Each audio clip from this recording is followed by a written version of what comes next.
exhilarating sports talk coming up next on The Doug Stewart Show in about 2 minutes. Stay tuned.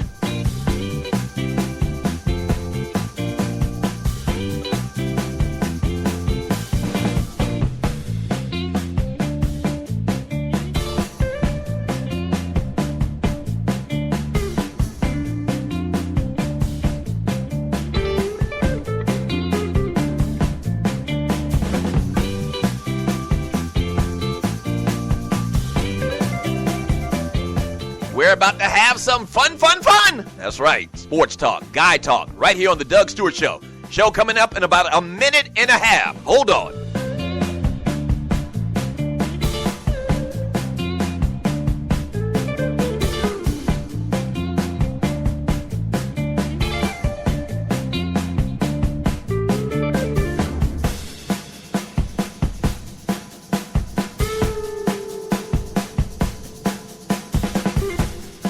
You have entered a no puppet zone. That's right, no puppetry around here. The Doug Stewart Show coming up in about 1 minute.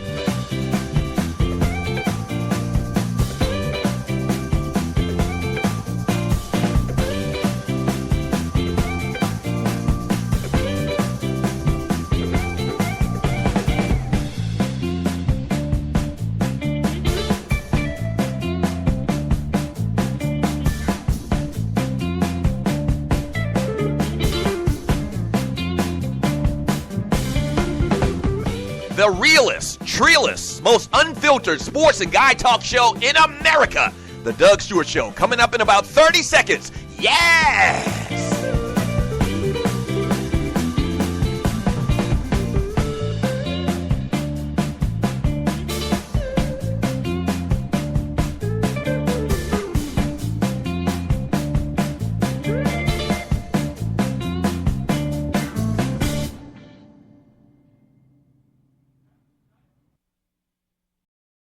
Play this record as frequently as possible. The Doug Stewart Show is the best in the world as far as I'm concerned. This is sports talk for the people. The Doug Stewart Show. It's like the tail wagging the dog. They create the narrative. Don't believe it. Don't fall for the banana in the tailpipe. Or you not entertained. This is sports talk with hot sauce. Texas Pete hot sauce. The Doug Stewart Show. Yeah!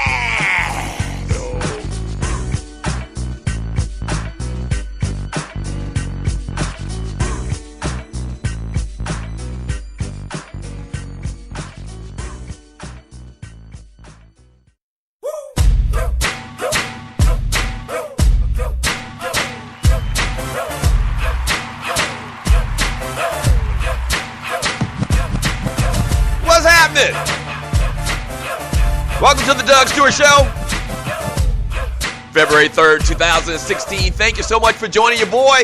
Good morning. Yeah, Wild Out Wednesday. And we got a lot to get into today, as we do every single day, man. Bring that beat back one more time for your boy, Kysii. Bring it back. Woo! Woo! Yes, sir. It is a Wild Out Wednesday. And thank you for joining your boy on the Doug Stewart Show, the Stewart Media and Entertainment Network. You better believe it, man. Shouts out to all of the Stewies. Good morning to you. Studio audience locked and loaded, ready to do what we do.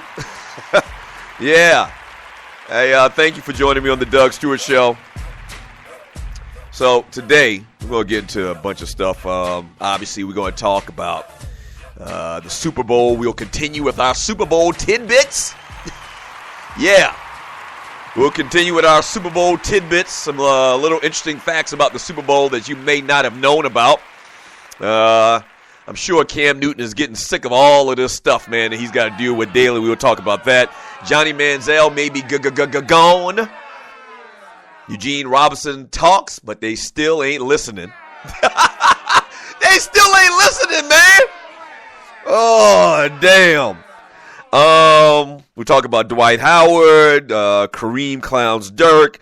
Kaepernick wants out, man. We'll talk a little bit about that today as well, man. If you're new to the Doug Stewart Show, man, thank you. What took you so long to find us? The realest, treeless sports and guy talk show in America, right here, the Doug Stewart Show. So a couple things you need to do if you're new to the show is you need to go to Spreaker.com and follow the show on Spreaker.com. Hit the little follow button so whenever a show goes live, not just my show, but some other shows as well that we air on the network, I'll tell you more about them in a second. Whenever a show goes live, you'll be alerted, okay? So that's a big thing. Make sure you follow the show on Spreaker.com, and then you need to hit the chat bubble on Spreaker.com and jump into the best chat room in the world. And I did say the world. The world, okay? The best chat room in the world. I call it the Fantasy Island of Sports and Guy Chat, and its inhabitants are called the Stewies. Good morning to all of the Stewies out there. Yes, sir. Good morning, Sluggo, Andre Elam, Texas Ty, Tyrone, Loose Neck Cy, RC, Mocha Bella, That Ninja. Good morning to you all. Good morning. So today on the Stewart Media and Entertainment Network, so we got the Doug Stewart Show from now going on until 12 p.m. Eastern Time. Then after my show, we got the Kicking It with Kysii show today on the network, 12 p.m. Eastern Time. My man Kysii talks about this Cam Newton disdain that we have out there. Stay tuned for that. And then we're debuting a brand new show today to the network, man. The Radio Talk Takeover Show. Yes! Yeah. Coming on at approximately 1 p.m. Eastern Time today. The Kicking It with Kysii show is 12 p.m. immediately following my show. But then we got the Radio Talk Takeover Show coming on at 1 p.m. Eastern Time.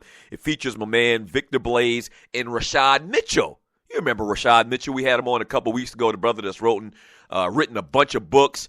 We had him on talking about the top underrated running backs of all time. So he actually does a podcast, and they have joined the Stewart Media and Entertainment Network. So stay tuned for the Kicking It with Kysii show today at 12 noon, where he's talking Cam Newton, and also the Radio Talk Takeover Show with Victor Blaze and Rashad Mitchell today at 1 p.m. Eastern Time, where they're talking Super Bowl.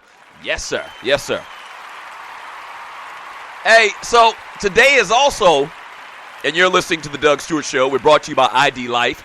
What is ID Life? ID Life is individualized nutrition. Nutrition with a kid's line of nutritional products. A movement. The future of health and wellness products. If you want to get more information about ID Life, go to the DougStewartShow.idlife.com. That's the DougStewartShow.idlife.com. So today is National Signing Day as well. And it's a very special day for a young man wanting to play college football, man. I mean, it just is. And I'm looking at the University of Georgia, man. It looks like Kirby Smart's going to come in and do some big things. I think they have Georgia ranked as like the 7th best recruiting class this year, thus far, based on the guys that they're supposed to sign today. So Kirby Smart's coming in with some new zest and zeal.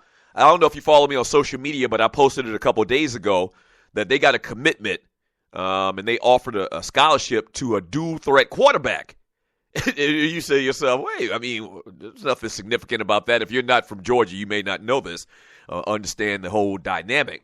But, yeah, so they offered a kid, and he accepted the scholarship to play quarterback for the University of Georgia. And I'll try to find his name here in a second. But he's a dual-threat quarterback. If you remember for many years, while Mark Richt was the head coach at Georgia, they never went with a dual threat quarterback. But clearly, that's what wins football games in 2016. So a lot of Georgia fans have always been dismayed about the fact that Mark Richt always wanted these drop back, traditional style quarterbacks, guys that are going to stay in the pocket. Your historical 6'5", 240-pound quarterback, blonde hair, blue-eyed. Sit back there and just throw the ball from the pocket. Really no athletic ability at all. That's what Mark Richt did. And Kirby Smart's coming in is like, oh, hell to the no, man. It's going to change around here. It's going to be a change. So that's kind of a good sign in my opinion. Now, the Georgia Bulldogs they pretty much have hitched their wagon to this Eason kid coming out of Washington that already committed and is going to sign today, I'm pretty sure, and he's already enrolled at the University of Georgia, I believe, as well. And so that's going to be your guy. Once again, prototypical, that's the word. That's the term they always use. Prototypical quarterback, okay? So we'll see how he does, but there's a lot of expectations for this guy at the University of Georgia. So, man, today is a big day for a lot of you guys. Somebody hit me on my social media and said that their son, I can't remember his name. His last name was Harris, I believe. Congratulations to you and to your son, man, for getting the scholarship. First of all, it's free college. You can't beat free college with a stick. I don't care how many ways you try to turn it. You can't beat free college with a stick. You're talking about over $100,000 value in many, many cases, even more than that. So that's a huge thing. And then, man, you see the title of today's show, man, National Signing Day, where hope springs eternal for fans. So there's probably a kid that's signing today, okay, that's probably going to be the next Heisman Trophy winner. That's going to be the next first pick in the draft coming out in a couple, 3-4 years. So, I mean, today is kind of like, a new beginning. You don't know. I mean, you don't know what you're getting out of college or high school. You don't know if you're getting the next Barry Sanders. You don't know if you're getting the next Adrian Peterson. You don't know whether you're getting the next Cam Newton. You don't know. And a lot of times I always talk about how these ratings really are kind of, you can't really go off all of the ratings, the 4- or 5-star stuff, and you're listening to the Doug Stewart Show. It's all about coaching players up. And I saw a little fat. We're going to continue with the Super Bowl tidbits today. In this year's Super Bowl, there's like 5 5-star players in the game. But did you realize that last year's Super Bowl there was not one 5-star high school athlete, not one that played in that game? So, I mean, you really just take this with a grain of salt, man. Congratulations to anybody out there that's going to play college football, man. You got to feel good. You got to feel great. I've told the story before. Back when I was coming out, they didn't do it as big as they do it now, where this whole song and dance. I think at a year or two, maybe the year or maybe a year before, maybe a couple years before. I graduated in 1988. So I'm thinking about 1986, 87, because I can remember my homeboy Mike Dingle, who was the number 1 player in the state of South Carolina back in 87.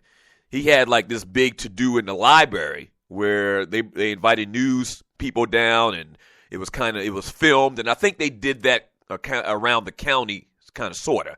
And so, yeah, this is an incredible phenomenon what we're seeing today with the hat switching and all of that stuff, man. It's a big-ass production. But it's a big day for a lot of kids, man. A lot of kids, a lot of times when you go to college is where you ultimately end up living. I read a stat about that many, many years ago. So this is a huge thing. You're leaving from home. You're going to college and a brand new life, man. And congratulations, man, to all of those kids out there going to play college football, man, starting in the fall. Yes, sir. Yes, sir. Congratulations. I remember my signing day. I've told the story before. Maybe I'll tell it a little bit later. We got to go to a break right now. This is the Doug Stewart Show. We get back from the break, man. Cam Newton. I know Cam getting sick of all of this, man. I know he's getting sick of it. Yeah.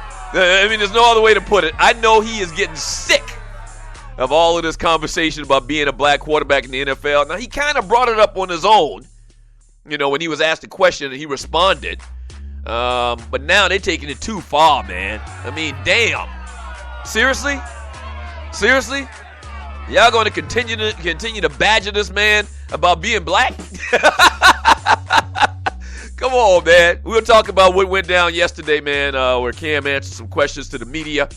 Super Bowl 50 coming up this weekend, man. We'll continue with the Super Bowl tidbits today on the Doug Stewart Show. We got to talk about the People versus O.J. Simpson from last night.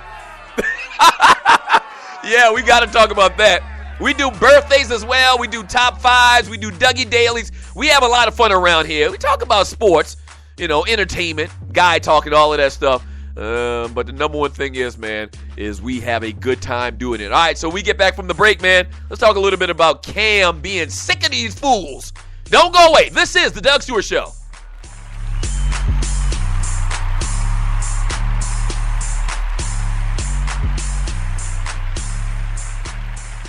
What is ID Life? Well, over the last 18 years, a group of scientists and doctors have been working on the development of a one-of-a-kind nutritional supplement program that takes all the guesswork out of what you need and delivers your truly personalized pharmaceutical-grade nutrition with your name on it directly to your door. Through the integration of thousands of medical and scientific studies, answers you provide to the free assessment, and more than 5,470 algorithms that process the data, ID Nutrition recommends what you need, leaves out what you don't, and blocks things known to the system to have possible adverse effects based on the answers you provide. The result is a program that is revolutionizing the health and wellness industry. Welcome to ID Life. For more information, just go to thedougstewartshow.idlife.com. That's thedougstewartshow.idlife.com. Do you have your own radio show? Are you an artist or a DJ? BB Mobile Apps is the solution for you. They specialize in creating mobile apps for entertainers. That's right. You can have your own mobile app where your followers can hear your shows or music, watch your videos, and view all your social networks in one place. You can even make money with banner ads and send push notifications directly to your audience to make sure they get your messages. Everyone has their phones on them, right? A mobile app will add credibility to your brand because your content will be accessible to them while they're on the go. BV Mobile Apps also makes apps for bloggers, actors, and producers. The process only takes about 20 minutes. Just go to bvmobileapps.com and click Get Started Now. That's bvmobileapps.com and tell them the Doug Stewart Show sent you. At Ticket Liquidator, we believe you should have access to the experiences you want to be a part of. Since 2003, Ticket Liquidator has been connecting buyers and sellers with the most sought-after and often sold-out events across the country. Ticket Liquidator's nationwide network gives you access to one of the largest online inventories of sports, theater, and concert tickets, with prices lower than most companies in other markets. And our security policies are solid, so you can buy with absolute confidence. More tickets, better service, and lower prices, so you can witness the best entertainment, culture, and sports events worldwide. At Ticket Liquidator, we know that seeing a legend bring down the house or watching your team win the championship is about more than a ticket. It's about being there. For all your sports and entertainment ticket needs, call us at 855-638-3034. Again, that's 855-638-3034. Right about now.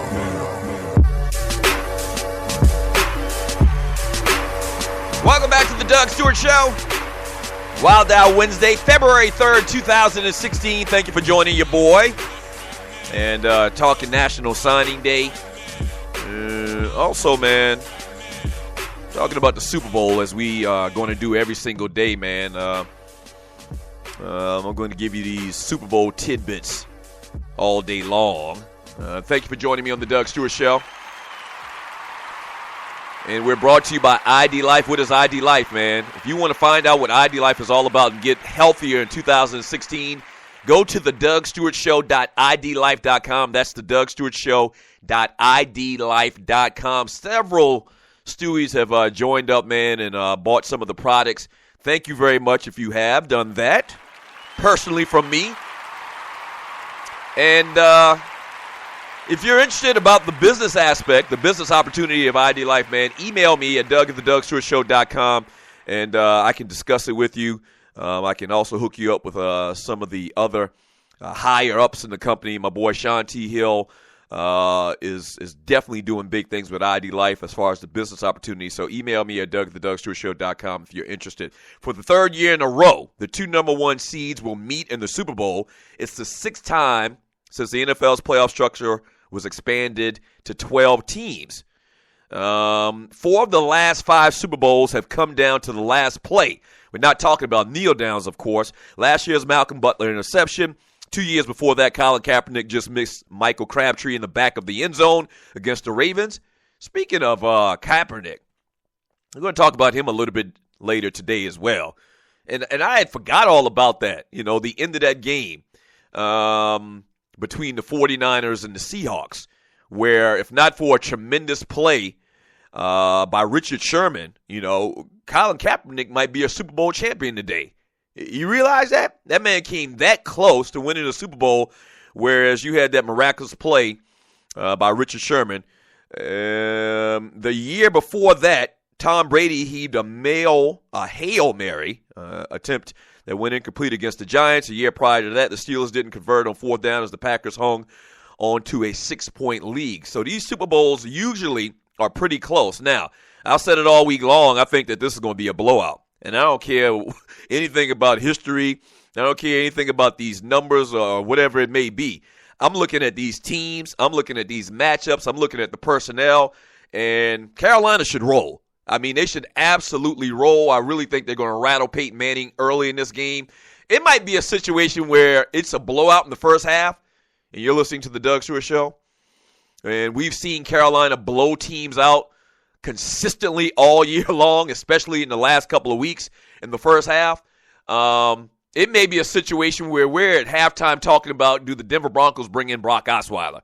That's to the degree that I think Carolina is going to handle their business in this game. We will see. We will find out very shortly. Continuing with the Cam Newton conversation, though, Cam Newton reiterates it yesterday. What's the yesterday? Yesterday was Tuesday. So the whole thing with him answering the question and talking about being an African-American quarterback was Monday. Or it might even have been Sunday. That's right. It wasn't the media day. The media day was on Monday. And so he basically says that this thing is bigger than black and white. He says it's not an issue. He told a reporter when asked about the stereotype of black quarterbacks, it's an issue for you. And if you saw this video, man, it was like, and you know what? I'm almost sick of talking about this Cam stuff, and I really went into it deep last week in preparation for the Super Bowl, the week that they had free. And I'm almost sick of it now. The guy answered a question, and it seems like because that's something that people are going to click on, it's like clickbait on a website, that the reporters, that they're just real lazy, and they continue asking this guy the same question over and over and over again. If you saw this video, like Cam was really becoming perturbed about this whole thing. Like, he was looking at dude like, man, seriously, y'all going to keep asking me this? And it is an issue. It has always been an issue, especially in the NFL. But the man's already addressed it. It's almost like that Marshawn Lynch thing from a couple of years ago. Why do you continue to badger this man about something that he's already talked about and already discussed? Move on. And he says, it's not an issue. He told the reporter about the stereotype of black quarterbacks. It's an issue for you. I don't even want to touch on the topic of black quarterback because I think this game is bigger than black, white, or even green, Newton said from the hotel. I said numerous times that I play to have a stage that people will listen to and pray to God that I do right by my influence. I mean, does that not sound like a man that's learned from the whole computer stealing scandal that people always bring up or try to bring up and talking about this man's character? He says, so when you ask me questions about African American or being black and mobile, it's bigger than that. Because when I go places and I talk to kids and I talk to the parents and I talk to the athletes all over, and they look at my story and they see a person, African American or not, they see something they can relate to. And that's the big thing why Cam is so influential. And I think he understands this. And see, one thing about Cam, and you're listening to the Doug Stewart Show, Cam's old man, Cecil Newton, actually had a cup of tea in the NFL. I don't know if he actually played a season or not, but I know that he actually was in a training camp for an NFL team, I believe the Dallas Cowboys. And so he's been around the sport his entire life and seen guys and probably had contact with a lot of guys that have been successful in the NFL and knew what it took to be successful in the NFL, not just on the field, but off. And what I see from Cam, and whenever he gets behind the microphone, is a guy that's been groomed. You understand what I'm saying? And Cecil Newton took a lot of flack for allegedly trying to, broker off his son to go and play for one of these college programs, Mississippi State, I believe it was. But Cecil Newton, at the end of the day, has done a fantastic job. There ain't no denying that. As a matter of fact, he should receive Father of the Year, you ask me. I mean, think about that. After all the adversity, and if you saw the E60 story on Cam, he talked about, he was really down in the dumps. he was in a dark place after, leaving the University of Florida and going to Blinn College. And he cried at night and thought about, how did he find himself here? Because you can imagine Blinn College, and you're listening to the Doug Stewart Show, you can imagine Blinn Junior College is a long way from Gainesville, Florida. Okay, and this guy was one of the top recruits coming out in the country. He's over there in Florida, and they playing around with his emotions like Smokey, with Tim Tebow out there. That's another thing. How could you be in a training camp and you got Cam Newton and Tim Tebow? And I guess maybe at the time, maybe things were different. I don't know. But obviously, Cam Newton has proven to be the better pro. That's an understatement. That's an understatement. A lot of people, you can argue, has proven to be just as good or maybe even a better college player as well. But that's neither here nor there. Bottom line is, man, is this guy has done a lot of big things, man. I mean, a lot of big things, man. And this weekend may come to a culmination of all those big things. They see a guy who went a different route. They just see they just going to a major Division I school and flourishing there. It's more so opening up the door for guys that don't want to be labeled, that have a bigger view than say, well, I'm in this situation. And so it's going to continue. Go back and watch that video from yesterday, and you're listening to the Doug Stewart Show, of them just peppering Cam Newton with these questions, like one question after another, and you could clearly see once again he was getting upset by it because it was redundant.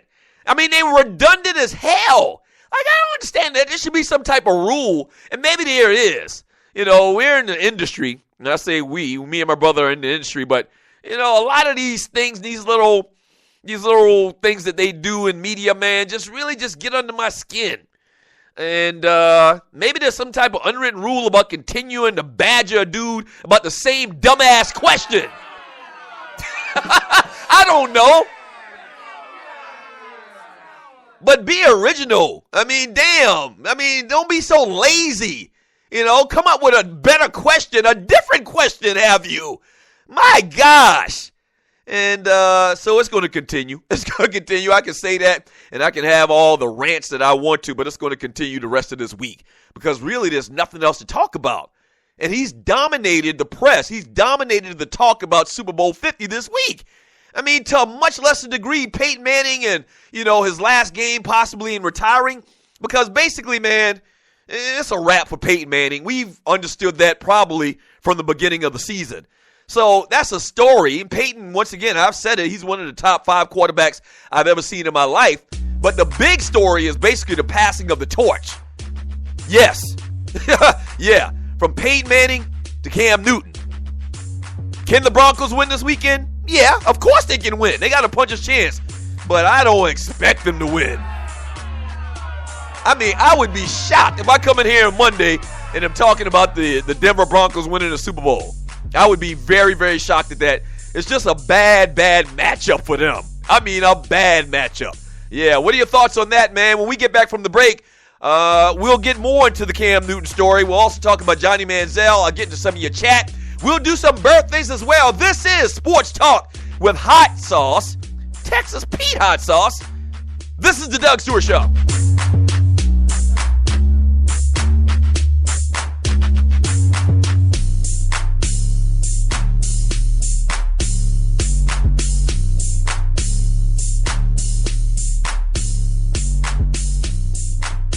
Do you have your own radio show? Are you an artist or a DJ? BB Mobile Apps is the solution for you. They specialize in creating mobile apps for entertainers. That's right. You can have your own mobile app where your followers can hear your shows or music, watch your videos, and view all your social networks in one place. You can even make money with banner ads and send push notifications directly to your audience to make sure they get your messages. Everyone has their phones on them, right? A mobile app will add credibility to your brand because your content will be accessible to them while they're on the go. BB Mobile Apps also makes apps for bloggers, actors, and producers. The process only takes about 20 minutes. Just go to bbmobileapps.com and click Get Started Now. That's bbmobileapps.com and tell them the Doug Stewart Show sent you. At Ticket Liquidator, we believe you should have access to the experiences you want to be a part of. Since 2003, Ticket Liquidator has been connecting buyers and sellers with the most sought-after and often sold-out events across the country. Ticket Liquidator's nationwide network gives you access to one of the largest online inventories of sports, theater, and concert tickets, with prices lower than most companies in other markets. And our security policies are solid, so you can buy with absolute confidence. More tickets, better service, and lower prices, so you can witness the best entertainment, culture, and sports events worldwide. At Ticket Liquidator, we know that seeing a legend bring down the house or watching your team win the championship is about more than a ticket. It's about being there. For all your sports and entertainment ticket needs, call us at 855-638-3034. Again, that's 855-638-3034. National Debt Relief is one of the country's largest and most reputable debt settlement companies, made up of energetic individuals who are passionate about helping thousands of Americans with debt relief. Most importantly, we're all about helping our customers through a tough financial time in their lives with education and individual customer service. We're dedicated to helping individuals and families rid their lives of burdensome debt. Specializing in debt settlement, and they've also negotiated settlements for thousands of creditor and collection accounts. Providing clients with both expertise and proven results, this means helping customers in time of hardship to get out of debt with the least possible cost. It can also mean conducting financial consultations, educating the customer, and recommending the appropriate solution. Core Services offer debt settlement as an alternative. I repeat, alternative to bankruptcy, credit counseling, and debt consolidation. National Debt Relief is your #1 advocate group to help you reestablish financial stability as quickly as possible. So give us a call at 844-828-4975. Again, that's 844-828-4975, and work it out.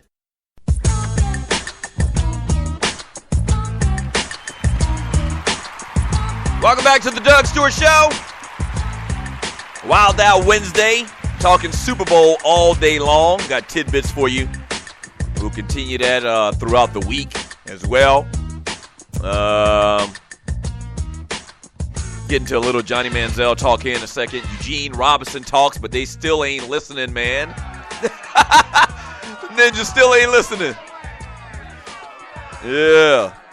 Quickly, man, let's do some birthdays here on the Doug Stewart Show. Celebrating his 25th birthday today is Sean Kingston, singer. Is he a rapper too? Little chubby kid from South Florida turns 25 years old today. Born Kysii Anderson. He released the breakout single Beautiful Girls and gained fame with his platinum-selling debut album, Sean Kingston. At the age of 6, he moved to Kingston, Jamaica, where he spent 3 weeks in jail for breaking and entering. At the age of 6? Wait a minute. Did I read that correctly? At the age of 6, he moved to Kingston, Jamaica, where he spent 3 weeks in jail. They put 6-year-olds in jail in Jamaica? Damn! Wow. Hardcore over there, Playboy. So, damn. Okay. Once again, he was born in Miami. Moved to Jamaica, and at the age of 6, he spent 3 weeks in jail for breaking and entering. Wait a minute, this has got to be some type of typo, man. You can't put a 6-year-old in jail, not even in Jamaica. Damn. His song Me Love sampled Led Zeppelin's Dire Maker and became a hit in Australia. He has 2 older brothers and a younger sister. When he was 11, he lived in a car while his mother was in prison for identity theft. It comes from a long line of criminals, I guess. Oh, anyway, happy birthday to Sean Kingston. Man served hard time at 6. Damn. What you in here for? Breaking and entering. What you in here for? I stole somebody Tootsie Roll. Oh, boy, absolutely killed me. Celebrating his 26th birthday today is the great Julio Jones, wide receiver for the Atlanta Falcons. Now, they don't have it listed here, and I should have looked it up, but you do know Julio's first name is actually Quintarius or something like that. Let me see if I can pull it up here real quickly. Quintarius Lopez Jones turns 26 years old today. Happy birthday to Julio, man. One of the best to do it in the game today. Yes, sir. You better believe that. Selected 6th overall in 2011 NFL draft by the Falcons. He topped 1,000 receiving yards in just his second NFL season. Played 3 years at Alabama. You know about that. Him, Roddy White, Tony Gonzalez made up a great receiving core in Atlanta. A little insight on Julio. He was raised solely by his mother, who at one point worked at KFC. Why they even got to put that? Ain't no shame in working at KFC. Congratulations, ball award to his mama for having a job. Ninja wish he had a job. What's that got to do with anything? Working at KFC is a respectable, admirable job. Nothing wrong with that, man. 404-382-0338. You can also email me at Doug@theDougStewartShow.com. I mentioned at the top of the show today at 12 noon Eastern time, immediately following the Doug Stewart Show. You don't have to log out of your stream or anything like that. Just stay tuned. We got the Kickin' It with Kysii show. He's talking about Cam Newton. And then at 1 p.m. Eastern time, we debut a brand new show on the network, Radio Talk Takeover. Yes, sir. My man Victor Blaze and Rashad Mitchell. They're going to talk Super Bowl, and they're going to give their predictions.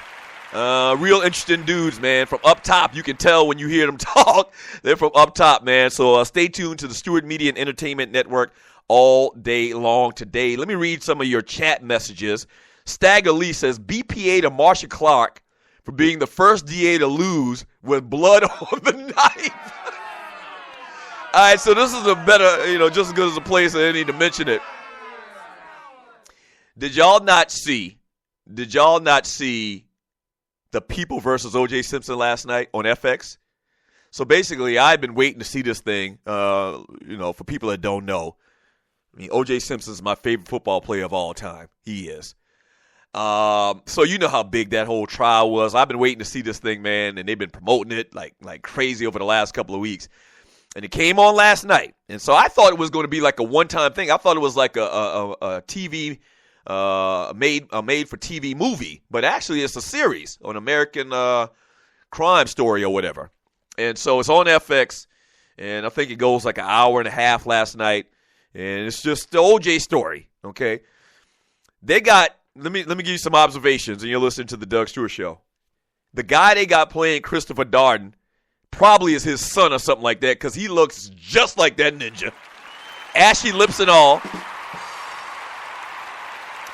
The dude, and I can't remember his name right now, but he's married to Angela Bassett. They did well on his makeup and his costume and his Johnny Cochran get up. He looks just like him. I mean, he reminds me of Johnny Cochran. The lady that looks like Marsha Clark looks just like Marsha Clark. Shapiro. You got Sylvester Stallone. Not Sylvester Stallone. I'm mixing up my Italians. You got John Travolta. You got John Travolta playing Shapiro, the lawyer. You got, I can't remember the guy's name right now.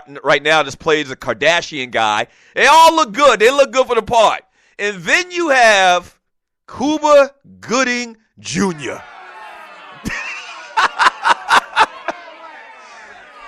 And I'm just joking. Let me stop. I'm going to be honest with you, man.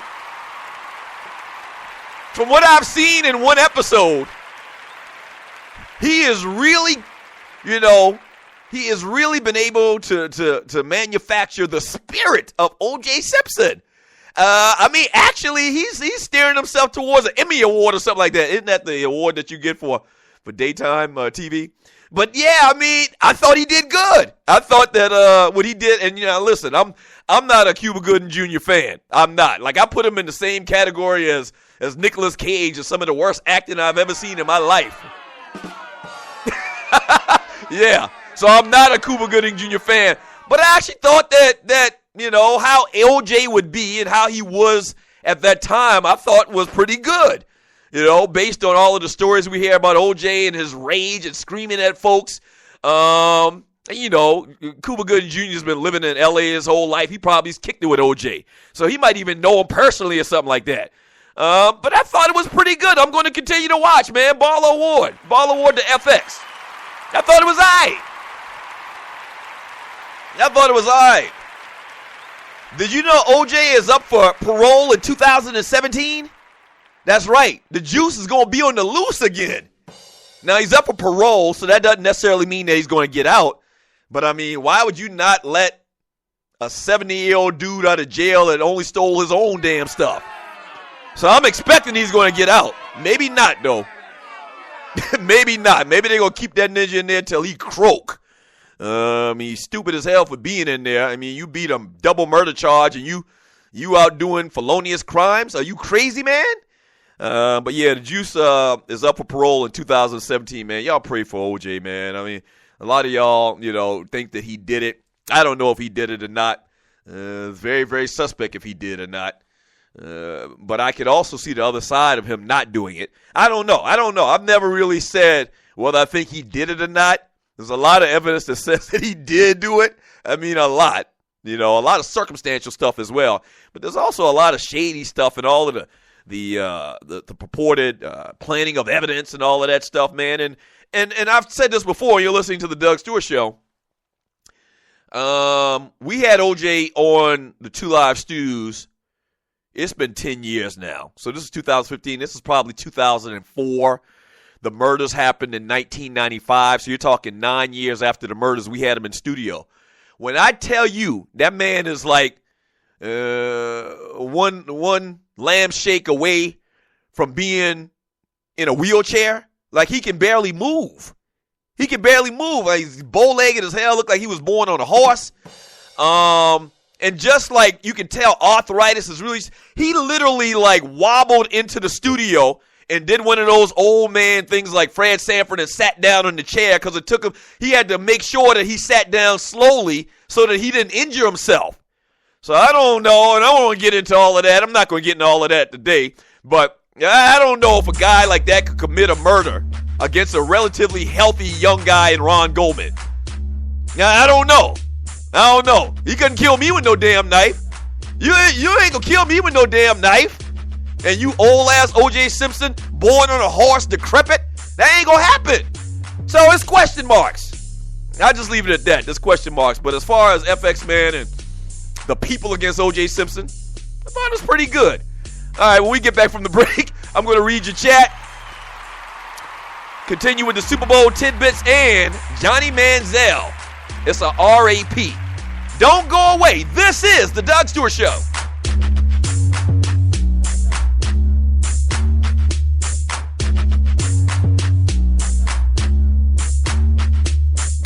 Fantasy sports fans are winning huge cash prizes every day at DraftKings.com. America's favorite place to play daily fantasy sports. Daily fantasy means no season-long commitments. Play whenever you want. Just pick your sport and draft your team. It's like a new season every time you play. So, you're never stuck with the same players. Last year, $300 million were won at DraftKings.com, and you could be next to win big. Go to DraftKings.com now and enter promo code STU to play for free. That's STU for free entry now at DraftKings.com. Also, if you use promo code STU, DraftKings will match your initial deposit up to $600. Deposit $600, play with $1,200. DraftKings.com, promo code STU. Do you have your own radio show? Are you an artist or a DJ? BB Mobile Apps is the solution for you. They specialize in creating mobile apps for entertainers. That's right. You can have your own mobile app where your followers can hear your shows or music, watch your videos, and view all your social networks in one place. You can even make money with banner ads and send push notifications directly to your audience to make sure they get your messages. Everyone has their phones on them, right?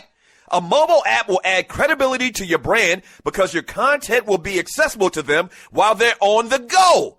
BB Mobile Apps also makes apps for bloggers, actors, and producers. The process only takes about 20 minutes. Just go to bbmobileapps.com and click Get Started Now. That's bbmobileapps.com and tell them the Doug Stewart Show sent you. This is your folk, Doug Stewart. Want to protect you and your family from life's unexpected mishaps? Then join 7. Join 7 is a prepaid legal company under the umbrella of the Protection Group. Join 7 is the only group benefit or motor club in the U.S. that offers auto reimbursement coverage, key replacement coverage, roadside assistance, gives you a current Medi-File, prescription savings, and fully encompassed prepaid legal benefits that include identity theft. They got you back. The average combined cost to purchase these benefits individually is over $850 a year. Join today and take advantage of all 7 for $17 a month. They've been around for over 20 years, so check them out by clicking on the banner link on my page, thedougstewartshow.com, or the app. Just go ahead and join 7.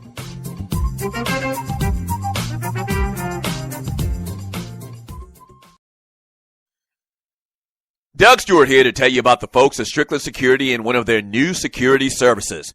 As I've told you before, these guys are your security experts. But what you didn't know is that they also handle security coverage for celebrities and special events here in Atlanta. Due to popular demand, the team at Strickland Security has created Celebrity Night Out Security Transportation Service. Want to impress the wife or girlfriend? Want to make sure your wife or your daughter is safe while out on the town with friends? You need this service. With a Celebrity Night Out service, 2 licensed and trained security professionals in black suits will pick you up in a black SUV and will deliver you and your party to your destination. These trained professionals can either stay by your side during the evening or wait for you outside. With these guys, you can truly relax and enjoy yourself because they're going to ensure your safe return home. Uber is a great service, but let's face it, they don't have your back if something goes wrong. In other words, if something pops off, they gone. So, whether you're planning something special, attending a holiday party, or just looking to have a stress-free night on the town, contact the team at Strickland Security and ask them about the Celebrity Night Out service. Trust me on this one. You will look and feel like a true celebrity or the president and the first lady. Yes, sir. Contact Strickland Security at 800-422-9075 or StricklandSecurity.com. That's StricklandSecurity.com.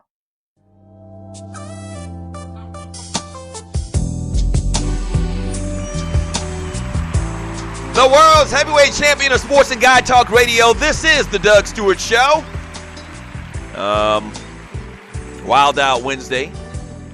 Make sure you tune in to the return of the Two Live Stews this Saturday morning. And I believe this Saturday morning is the last day of the return of the Two Live Stews on 640 WGST. Yeah, it was just a short deal. I think this is our 23rd week doing it. And so I believe this is the last weekend. So make sure you tune in this Saturday morning to the return of the Two Live Stews and to the end of the Two Live Stews on 640 WGST. Hey, man, have you heard about $5 for the flavor, man? It's the Triple F campaign. Once again, it stands for $5 for the flavor. All we're asking is that you donate $5 one time a month at thedougstewartshow.com. It's easy. It's safe through PayPal. It takes like 3 or 4 clicks. So if you like and you have a good time Monday through Friday from 10 a.m. to 12 p.m. right here on the Stewart Media and Entertainment Network, man, just buy your boy a beer. That's the best way I can say it. We out in the spot, and, I'll hook you up with a lot of good laughs and fun and, intense sports and guy talk. Just hit your boy up with a 5 spot, man. I really would appreciate that.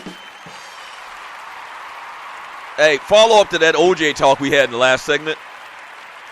And you're listening to the Doug Stewart Show. A lawyer for O.J. Simpson says the jailed former NFL star is not happy with the ads and with the TV show, The People vs. O.J. Simpson. His Las Vegas attorney, Malcolm Laverne, told the Associated Press that Simpson has no problem with the way he is portrayed by Cuba Gooding Jr., but he believes that his defense lawyer, Johnny Cochran, who he loved and is depicted unfairly in the trial scenes from what he's seen. Now, I don't know if he actually – can you imagine being up in the pen and you watching The People versus O.J. Simpson with your cellmates? Can you imagine that?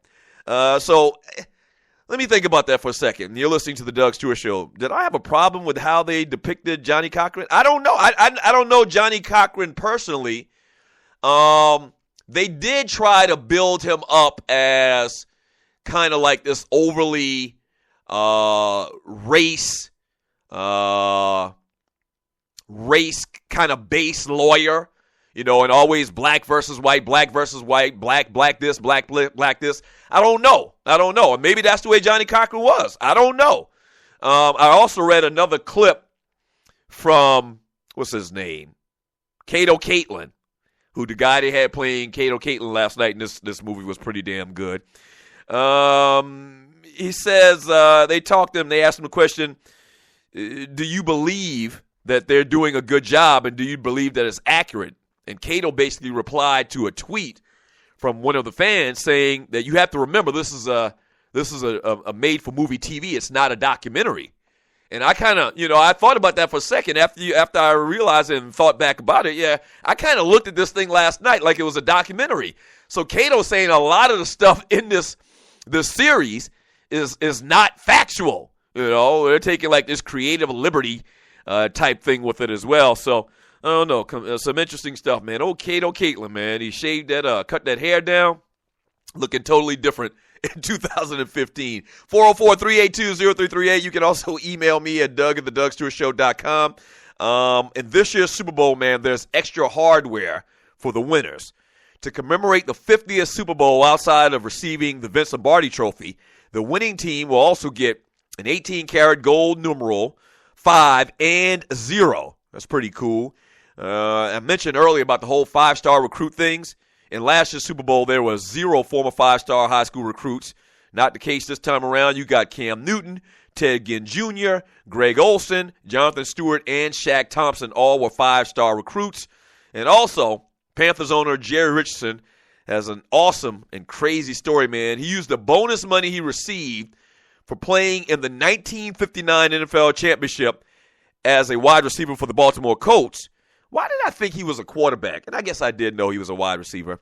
But he used that money to co-found the Hardee's restaurant chain, and he's going on to make millions elsewhere, but that's how he built his fortune, is with the bonus money that they got in the Super Bowl back in 1959. Incredible little tidbit about the Carolina Panthers owner, Jerry Richardson.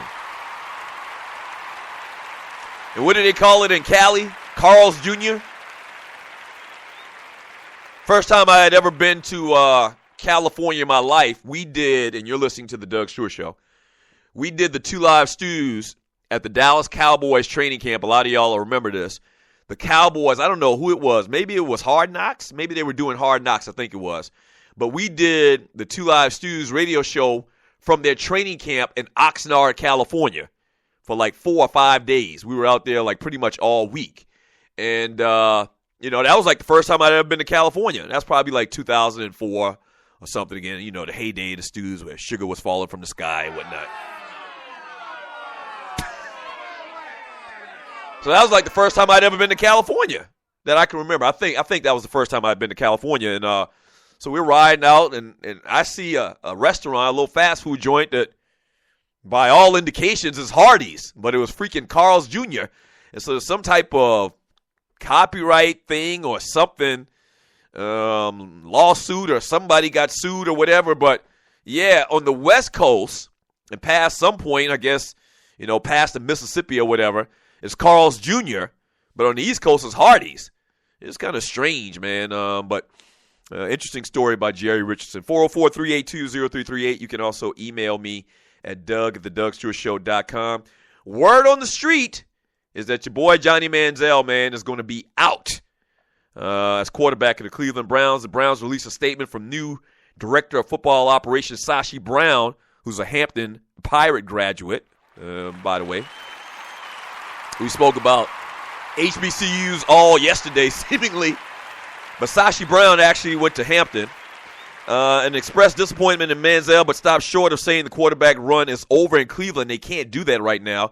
Johnny Manziel's time with the Cleveland Browns will come to an end in March, according to the league source, one of these sources to the Puppet Factory.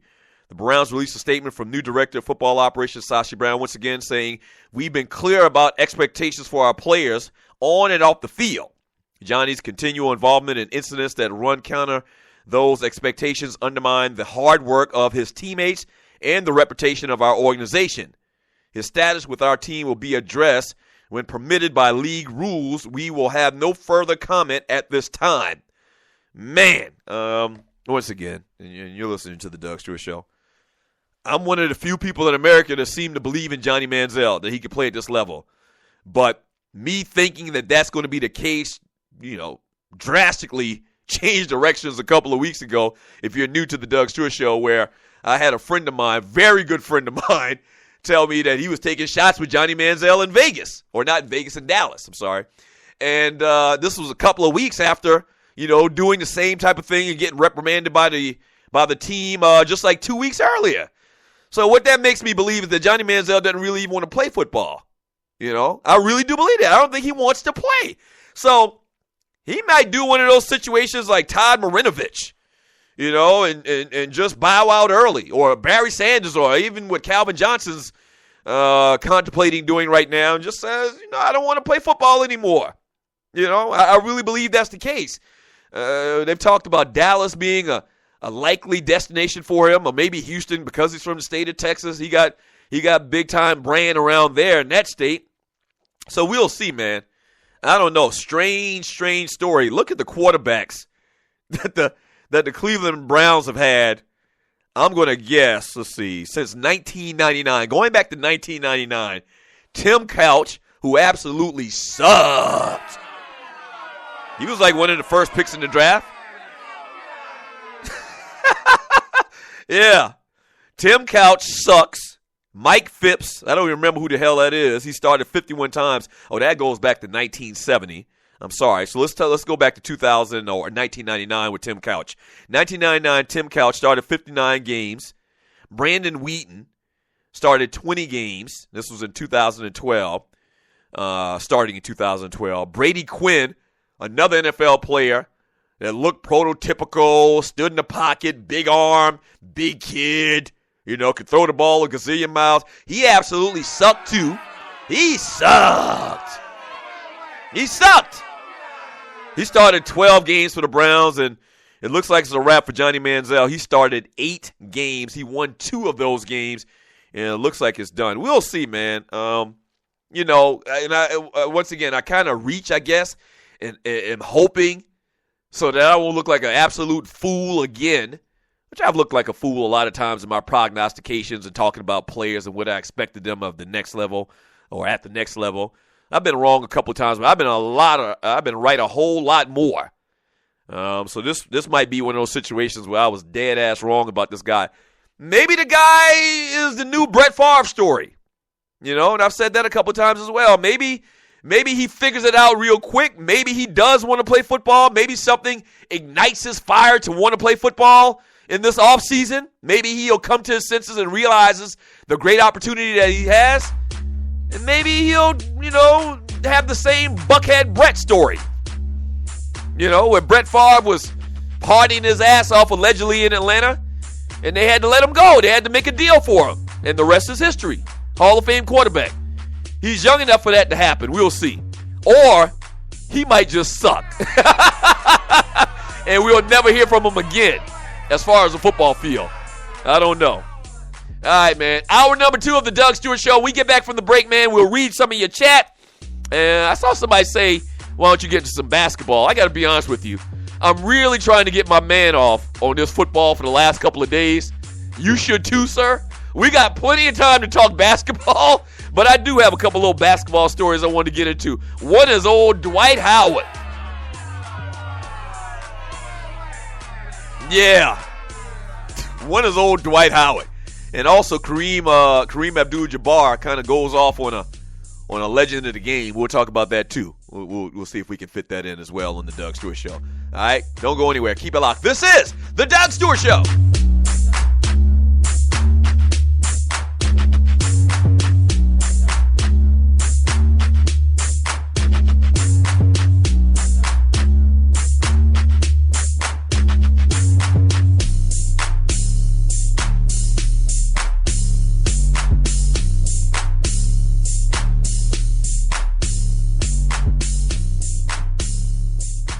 At Ticket Liquidator, we believe you should have access to the experiences you want to be a part of. Since 2003, Ticket Liquidator has been connecting buyers and sellers with the most sought-after and often sold-out events across the country. Ticket Liquidator's nationwide network gives you access to one of the largest online inventories of sports, theater, and concert tickets, with prices lower than most companies in other markets. And our security policies are solid, so you can buy with absolute confidence. More tickets, better service, and lower prices, so you can witness the best entertainment, culture, and sports events worldwide. At Ticket Liquidator, we know that seeing a legend bring down the house or watching your team win the championship is about more than a ticket. It's about being there. For all your sports and entertainment ticket needs, call us at 855-638-3034. Again, that's 855-638-3034. Fantasy sports fans are winning huge cash prizes every day at DraftKings.com. America's favorite place to play daily fantasy sports. Daily fantasy means no season-long commitments. Play whenever you want. Just pick your sport and draft your team. It's like a new season every time you play, so you're never stuck with the same players. Last year, $300 million were won at DraftKings.com, and you could be next to win big. Go to DraftKings.com now and enter promo code STU to play for free. That's STU for free entry now at DraftKings.com. Also, if you use promo code STU, DraftKings will match your initial deposit up to $600. Deposit $600, play with $1,200. DraftKings.com, promo code STU.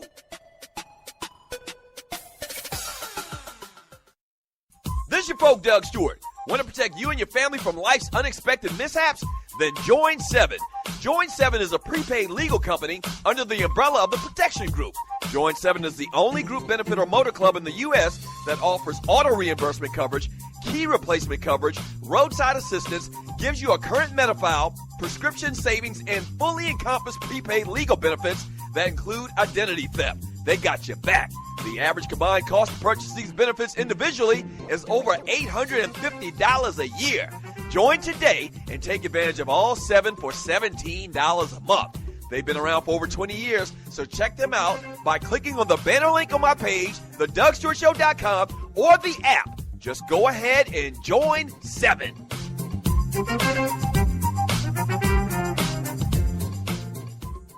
Welcome back to hour number 2 of the Doug Stewart Show, baby.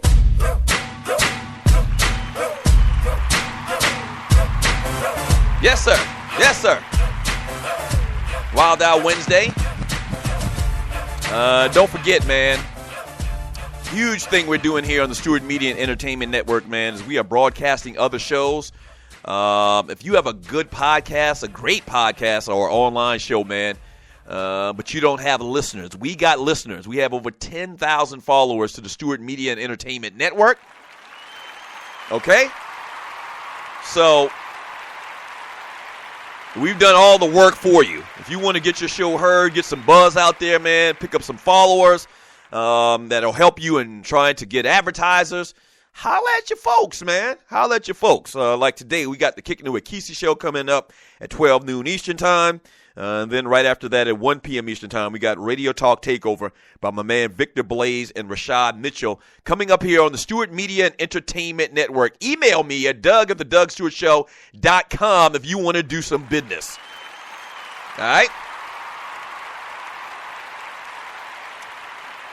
Also here on the Stewart Media and Entertainment Network, this segment is brought to you by our good folks from Sparkleberry Industries. Are you looking for a beard or oil product that is made from 100% natural ingredients?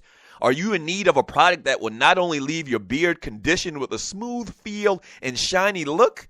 If the answer is yes, then look no further. Sparkleberry Beard Oil and Leave-In Conditioner is made of 100% natural ingredients such as grapeseed oil.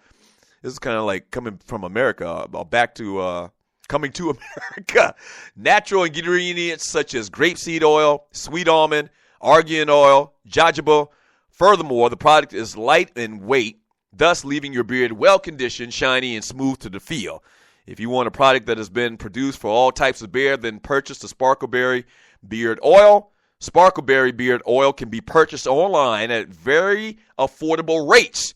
Just search Sparkleberry Industries Beard Oil and Leave-In Conditioner on Amazon.com. Once again, that's Sparkleberry Industries Beard Oil and Leave-In Conditioner on Amazon.com. And make sure you tell them that the Doug Stewart Show sent you. Yes, sir. 404-382-0338. You can also email me at doug@thedugstewartshow.com. Thank you for all of the chat. This is the most interactive sports and guy chat or guy talk show in America. If you're new to the Doug Stewart Show, let me read some of your chat, man. I really do appreciate all of this chat, all of this interactiveness. From Brother Babe, he says, Doug, your interview with OJ was over 10 years after the murder. Of course he was moving slower. Well, I think I mentioned that when I told that whole story earlier. Yeah, it was 10 years after the fact. What I'm saying to you is that 10 years after the fact, when he walked into that studio with us, he could barely move. Like, he probably needed a wheelchair, in my opinion. He was moving that slow. So I'm saying if you look to that 10 years in advance, he wasn't rushing for 2,000 yards in 1995. I'm going to tell you that much. That's the point I'm trying to make. From the 47 problem, that ninja keeping it really real. I don't know who he's talking about. Probably talking about that ninja. From who we got here? Dollars and cents, bitch. He says Ron Goldman tried to play the hero. If that were me, it would only been one death that night. Yeah, I don't know. We don't know what happened. But I said earlier, and I've heard several people say this, and I totally agree. There's no way you gonna kill me with no knife, and I'm in fighting trim. You know, maybe he wasn't Muhammad Ali or Sugar Ray Leonard or nothing like that, but you're not gonna kill me with no damn knife. I mean, unless you up on me close and, you know, you have an opportunity to do that, but you're not gonna come from nowhere and be able to kill me with no. I find that very hard to believe in talking about the whole murder thing. From Richard Cohen Jr., Malcolm Jamal Warner should switch places with Cuba Gooding Jr. on his O.J. Simpson story. Oh, yeah. Theo from The Cosby Show plays A.C. Cowan. Now, he only had a couple of seconds in it last night, but I'm just happy that ninja got a job, man. Hey, man, I ain't seen him in nothing lately. Clay Davis, a.k.a. Donovan McNabb, says OJ tried to kill himself in Kim Kardashian's room. I don't believe that one. Yeah, that was something. Was that talked about in the trial? And I don't know if that would have even been brought up in the trial. But that was interesting to see. Also, one thing interesting to see was Shapiro and how what's his name? I keep confusing the Italians' names. Vinny Barbarino. How Vinny Barbarino, his mannerisms were just of the Shapiro lawyer from back in the day. And I thought he did a real good job. Once again, it's just the first episode. We're going to continue to watch it. From Andre Elam, the OJ didn't cut his finger like that on a damn glass. He broke it in the sink. Come on, man. That was always like one of the biggest indictments, I guess, against O.J. Simpson, was that whole cut on his finger thing. Magically, you have a cut on your finger, and, you know, just magically the night before, your wife and her friend were just brutally murdered. I will say that. Once again, I've never said, you can go back and listen to it. Do I think that O.J. committed the murders or not? I really don't know. I say it's like a coin toss. I think, and I saw somebody mention in the chat room, and you're listening to the Doug Stewart Show, somebody mentioned his son doing it, Jason doing it. I don't know about that. I guess the best scenario and explanation I could come up with that night, I don't believe OJ could have done that by himself. Once again, the whole thing just doesn't make sense, where he could, you know, come in there and kill that guy, that young guy like that who supposedly was in this great shape, you know, aspiring actor or whatever. I just don't know about that. I do believe that OJ was there. I do believe that he was there.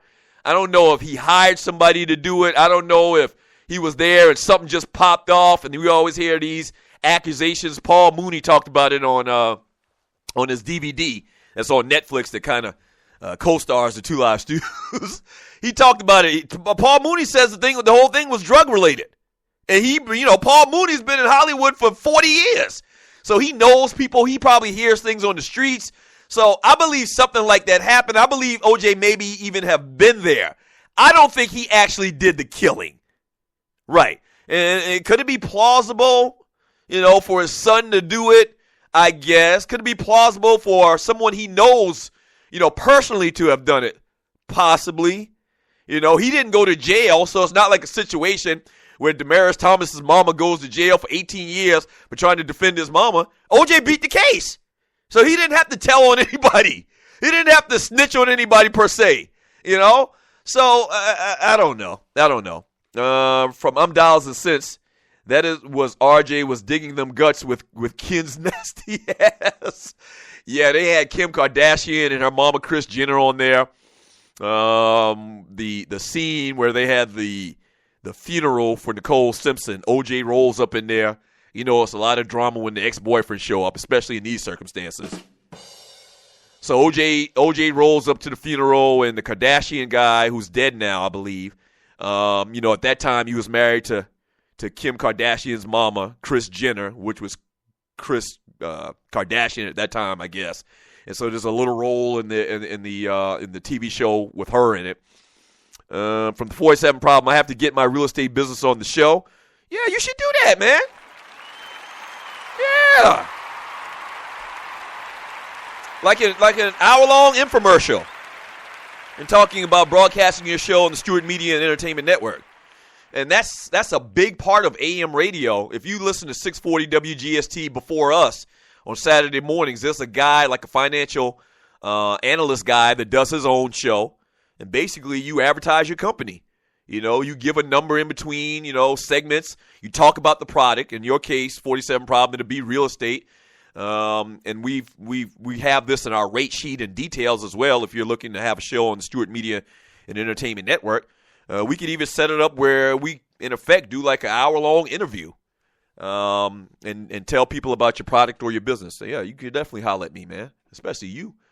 From Texas Tie, wait, Dollars, white people aren't heroes? Damn, after all this time? I don't know where that's coming from. From Chuchi, gas getting low, so expect to see more SUVs. My cousin just hit me up this morning, and you're listening to the Doug Stewart Show. He was in some little town in South Georgia. He sent me a picture. He sent me a picture at the gas pump. The price of gas was $1.62. Praise his holy name! Yes, sir! It's $1.68 in my area, or I think $1.69. But man, y'all do realize at one point we were paying over $4 for a gallon of gas a couple of years ago? Do y'all remember that? Huh? You better get on your knees. You better thank him. You better thank him. $1.65 for gas in 2015. Gas was like $1.25 when I was a junior in high school. We talking 1987. It feels like 1987 around this bitch. Yes, sir. Yes, sir. Thank you, Obama. Yeah, and I know a lot of y'all say that Obama has nothing to do with these gas prices. I don't care. If you were a Bush supporter and the gas prices was $1.50, you'd be saying Bush was responsible. So damn it, Obama responsible. Get that man his due. Get that man his due. Under his term as president, gas is $1.60-something a gallon. Stop hating. Stop all the hate. Thank you, Obama. Thank you. Don't go away. We'll be back with the Doug Stewart Show. Thank you, Obama.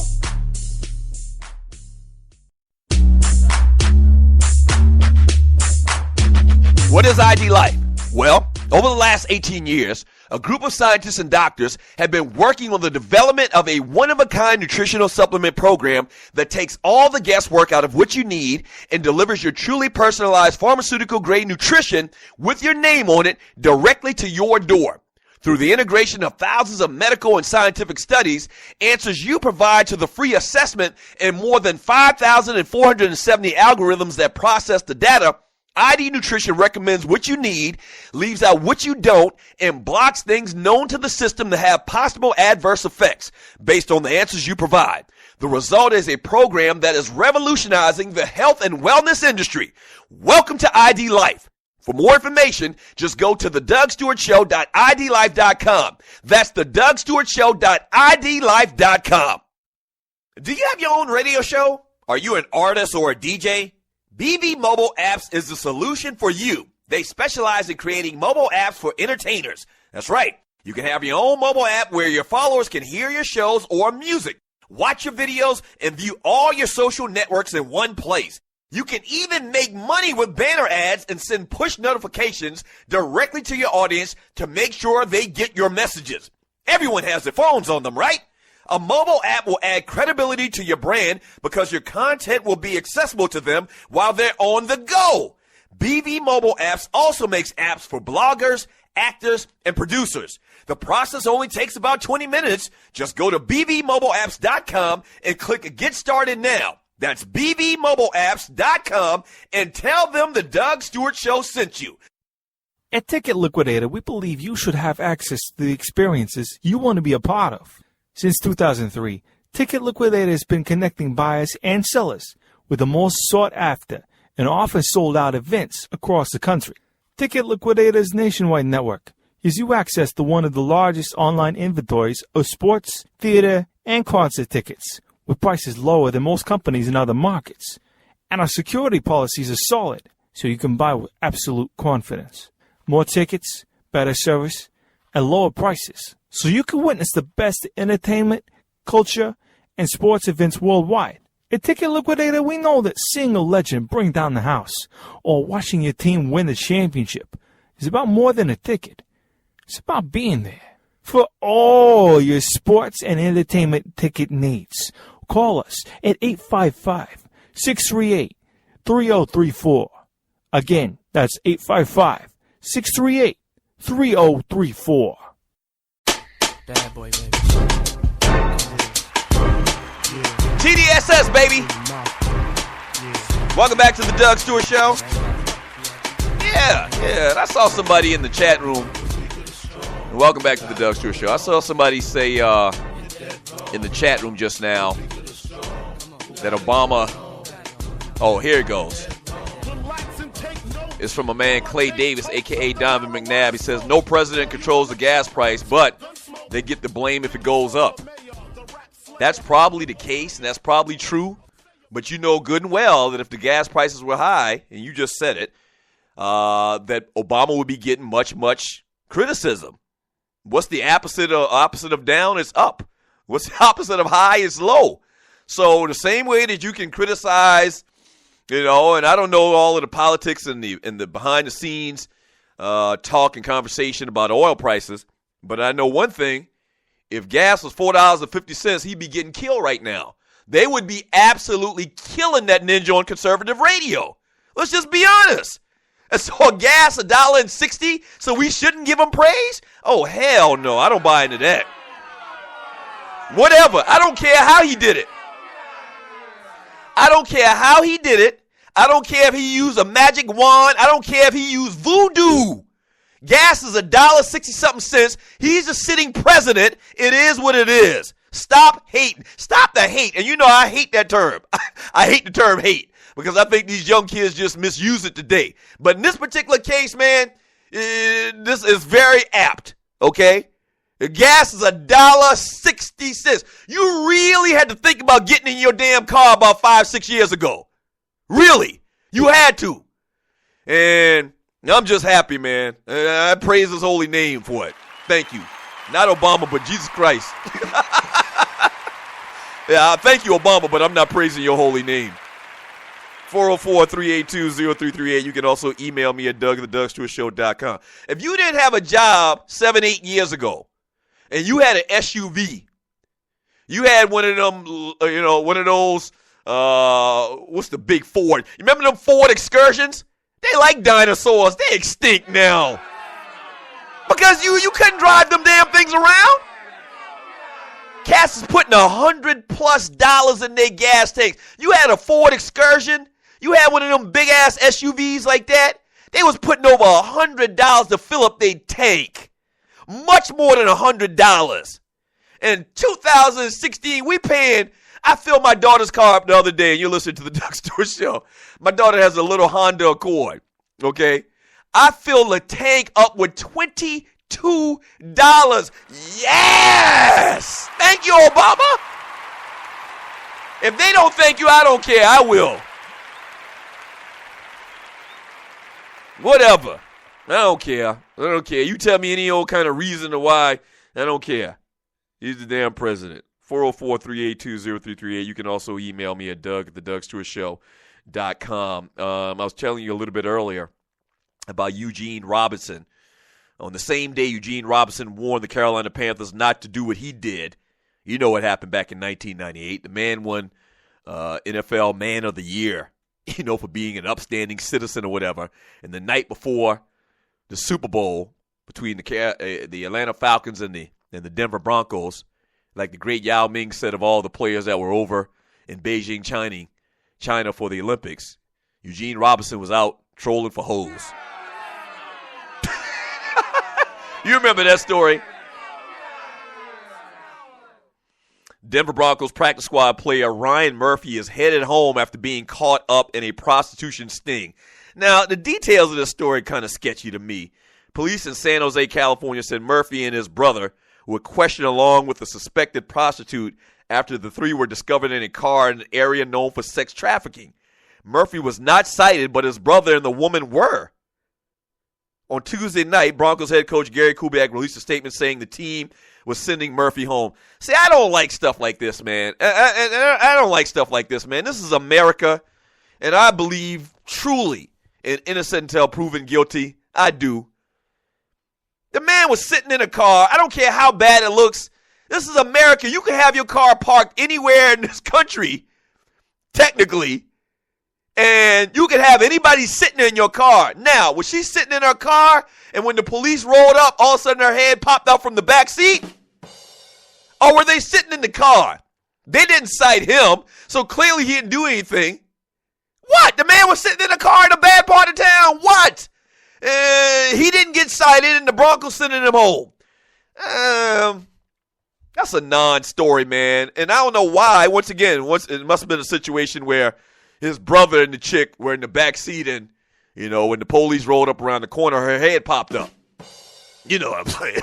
You know what I'm saying? It might have been a situation like that. Maybe he was driving. I don't know. But bottom line is he wasn't cited. It's not illegal to sit in your car. It's not illegal to park in any town in this country. Why did they send him home? Why was his name even put in the paper? And, it's a double-edged sword being a celebrity, and you're listening to the Doug Stewart Show. A lot of times, yes, you do get the benefit of being a celebrity, but in this situation, this sounds like the fact he's not even a celebrity. He's a practice squad player. And they came down harsh on him in relative terms between the police and the Denver Broncos. That's a sad story, man, but you got to be the biggest dummy to be out trolling for holes on the day that Eugene Robinson tells his story. You have to be. You absolutely have to be. To even put yourself in that situation is bad, but at the end of the day, he didn't do anything wrong, so I kind of frown upon that whole story, man. Really, really whack. 404-382-0338. You can also email me at Doug@thedougstewartshow.com. Super Bowl tidbits. Everybody in the Super Bowl wins financially. Players on the winning team can receive up to $97,000 in bonuses, while the players on the losing team still get like $49K. That's big. The Broncos have a big edge in Super Bowl experience. Denver has 18 players who are on a Super Bowl roster, while Carolina has 7 players. Of those players, 16 current Broncos have actually played in a Super Bowl, and 5 current Panthers have played in a Super Bowl. That's the only thing that's kind of on the side of the Denver Broncos is experience. Not just the experience of all those players, those 18 players, but Peyton Manning. Peyton Manning, a couple things working in his favor. He does have 2 weeks to kind of get healthy, to try to feel like 100%. Then he does have the whole veteranism aspect to him.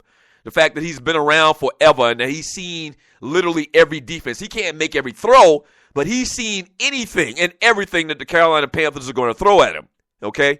And they do have a ton of experience on that team. Usually experience in these situations where all else is equal, a lot of times experience is going to play big into it.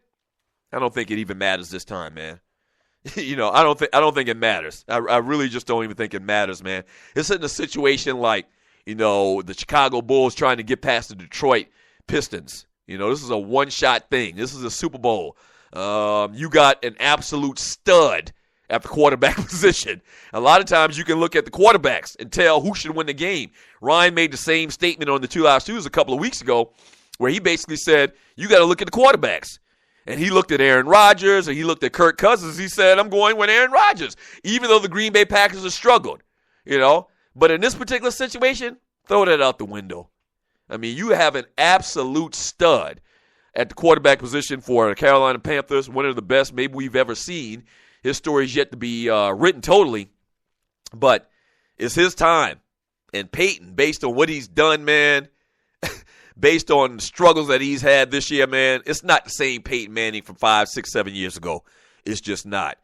One of the latest Super Bowls, Super Bowl 50, is being played on February 7th. It ties for the latest starting date in Super Bowl history.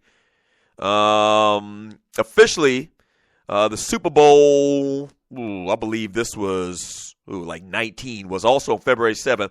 Officially, they had the Roman numeral thingies on this little notes that I'm looking at.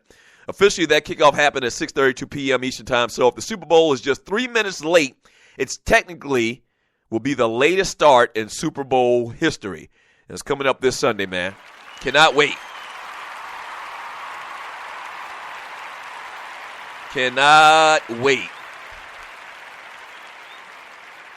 From Andre Elam, he says, thank you, Obama, because I have a Suburban and the gas price was killing a brother, but $55 fills me up now. Yes, sir. This man is happy about filling up his tank with $55. Can you imagine? You just do the math, okay? He filled his tank up with $55, and it's pretty much $1.50, $1.60. So you're talking about 3 times more, 4 times as much, or 3 times as much. 3 times more. So you're talking, if he filled his gas tank up with $55, so 55, 110, 165, 220, something like that, around $220. Andre Elam, are you trying to tell me it took you $220 a couple of years ago to fill your gas tank up, man? I would have parked it. I would have parked it.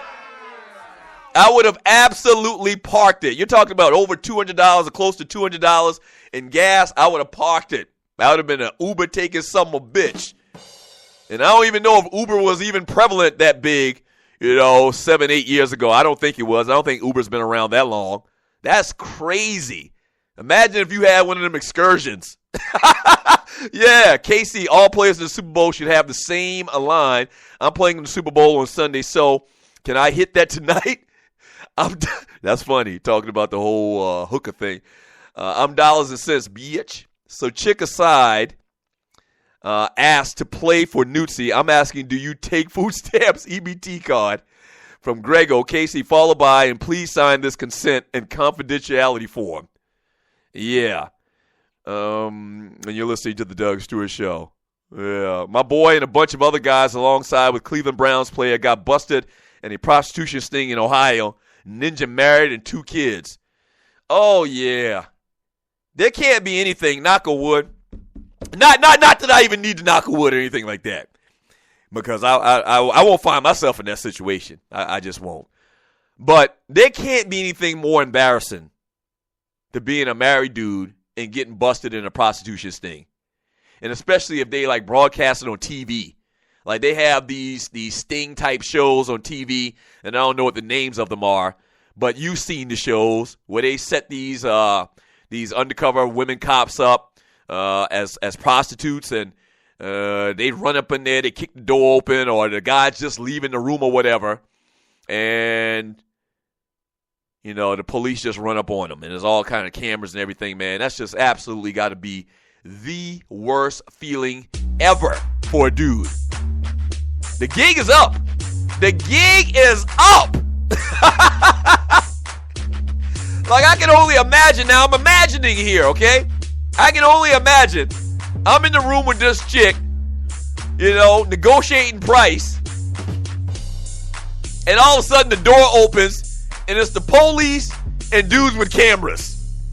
And I'm married and got a couple kids in the house. Ah, damn. And this is even bigger if you think about this as it relates to these NFL guys. Can you imagine Eugene Robinson? Eugene Robinson won the Man of the Year award that year in the NFL. He had just won it a couple of days earlier. I remember when that story came out, man. Like, basically it was shock, because Eugene Robinson, he was this upstanding citizen. He was the Greg Hardy. And he was out trolling for hoes. Only in America. All right, when we get back from the break, man, talk about y'all boy Dwight Howard a little bit. Continue with the NFL tidbits, the Super Bowl tidbits. Don't forget today, 12 noon Eastern Time, the Kickin' It with Kysii show right here on the Stewart Media and Entertainment Network. And at 1 p.m. Eastern Time, Radio Talk Takeover. That's right, Victor Blaze and Rashad Mitchell right here on the Stewart Media and Entertainment Network. Don't go away. Fantasy sports fans are winning huge cash prizes every day at DraftKings.com. America's favorite place to play daily fantasy sports. Daily fantasy means no season-long commitments. Play whenever you want. Just pick your sport and draft your team. It's like a new season every time you play, so you're never stuck with the same players. Last year, $300 million were won at DraftKings.com, and you could be next to win big. Go to DraftKings.com now and enter promo code STU to play for free. That's STU for free entry now at DraftKings.com. Also, if you use promo code STU, DraftKings will match your initial deposit up to $600. Deposit $600, play with $1,200. DraftKings.com, promo code STU. Do you have your own radio show? Are you an artist or a DJ? BB Mobile Apps is the solution for you. They specialize in creating mobile apps for entertainers. That's right. You can have your own mobile app where your followers can hear your shows or music, watch your videos, and view all your social networks in one place. You can even make money with banner ads and send push notifications directly to your audience to make sure they get your messages. Everyone has their phones on them, right? A mobile app will add credibility to your brand because your content will be accessible to them while they're on the go. BB Mobile Apps also makes apps for bloggers, actors, and producers. The process only takes about 20 minutes. Just go to bbmobileapps.com and click Get Started Now. That's bbmobileapps.com and tell them the Doug Stewart Show sent you. This is your folk, Doug Stewart. Want to protect you and your family from life's unexpected mishaps? Then join 7. Join 7 is a prepaid legal company under the umbrella of the Protection Group. Join 7 is the only group benefit or motor club in the U.S. that offers auto reimbursement coverage, key replacement coverage, roadside assistance, gives you a current Medi-File, prescription savings, and fully encompassed prepaid legal benefits that include identity theft. They got your back. The average combined cost to purchase these benefits individually is over $850 a year. Join today and take advantage of all 7 for $17 a month. They've been around for over 20 years, so check them out by clicking on the banner link on my page, thedougstewartshow.com, or the app. Just go ahead and join 7.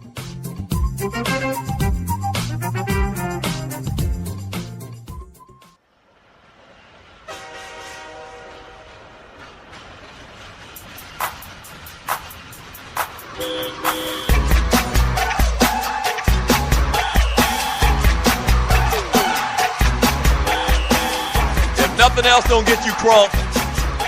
Quad City DJs get you crunk.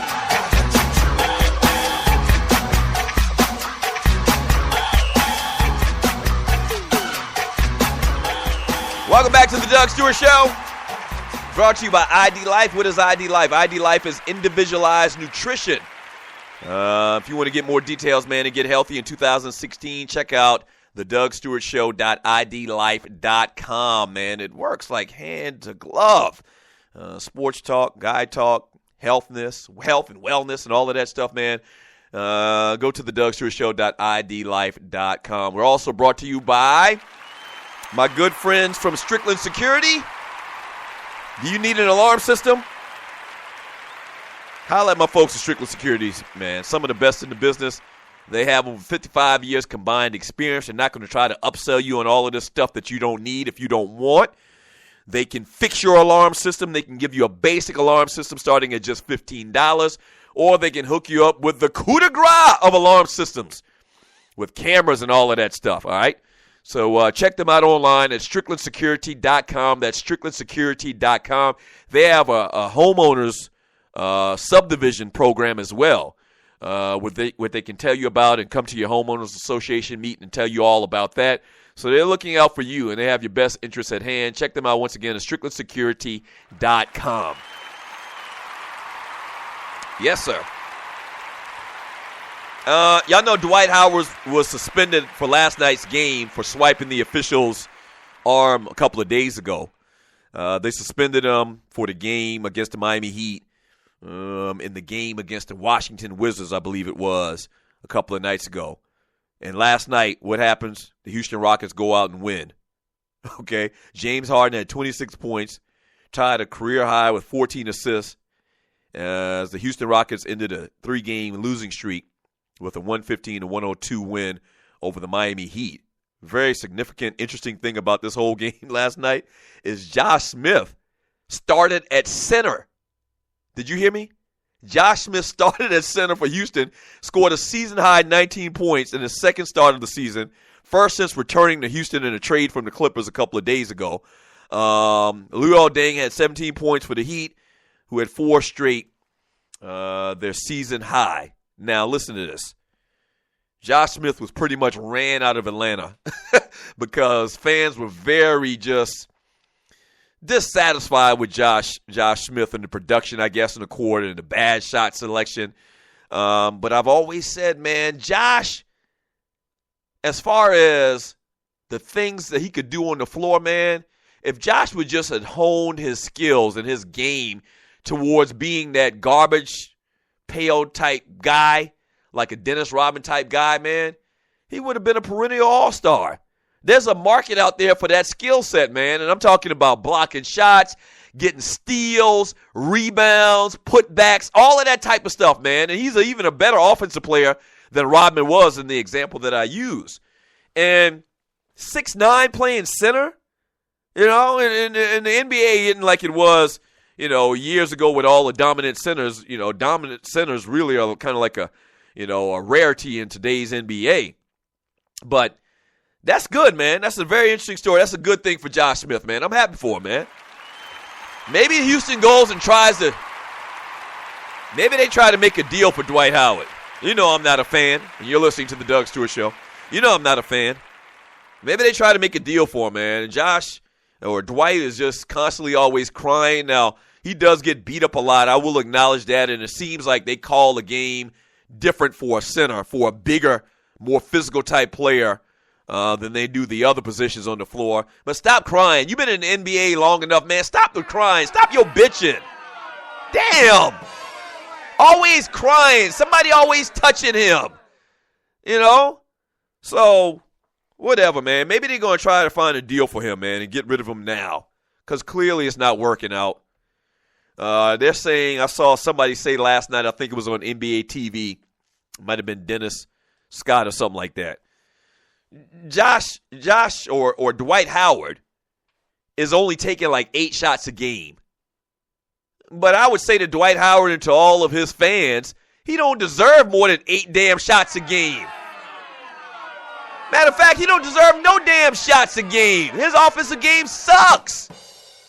It does. They made it to the Western Conference Finals last year. Damn near made it to the NBA Finals. Or they didn't make it to the Western Conference. I believe they made it to the game or the series before the Western Conference.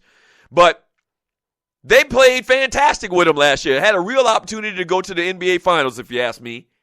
And Dwight Howard, man, is really, really just regressed in his career offensively over the last 5 or 6 years. Don't even get me to start talking about the Laker aspect of it. We struggling right now, and I did say struggling with a C. We struggling right now because of that whole fiasco. I'm mad. Speaking of which, Lakers win last night. Kobe goes for 38, best game of the year, best game he's probably had in the last couple of years, to be honest with you. And damn it, for the record, I ain't talked about the Lakers a lot lately because there's not been a lot to talk about, but we're going to be back. Shut up! We're going to be back. Very confident in that. We're going to figure this thing out. We're going to get this Ben Simmons kid. We're going to get Durant. We're going to get Westbrook. We're going to be back. Thank you, studio audience. Can you let a brother just dream? Can you let a brother just dream? Yeah, we're going to get Ben Simmons. We're going to get the first pick in the draft of this stupid-ass lottery thing. We're going to get Ben Simmons from LSU. and Westbrook and Durant are going to come to La La Land, why wouldn't you want to come play for the Lakers? And we'll be back on top. How long do you think the Lakers going to stay on bottom? That ain't going to happen too much longer. It's just the way it's worked in history. It's not going to happen. So, y'all time on top is short like leprechauns. We going to be back. The Lakers going to be back. I feel very confident in that, man. We got some positive things to look forward to. Now, that whole passing over Jahlil Okafor thing is probably going to come back to bite us at some point, but that's fine. We moving on.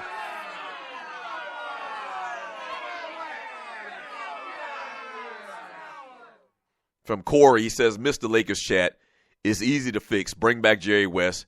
Hashtag bring back Jerry. That would be a great thing. That would be a great start. From Vince Wright, I mean, Jerry West got to be about 90 years old. I mean, for the last years of his life, come on, bring that man back home. Where do we hear if Ryan got the gig on The Game?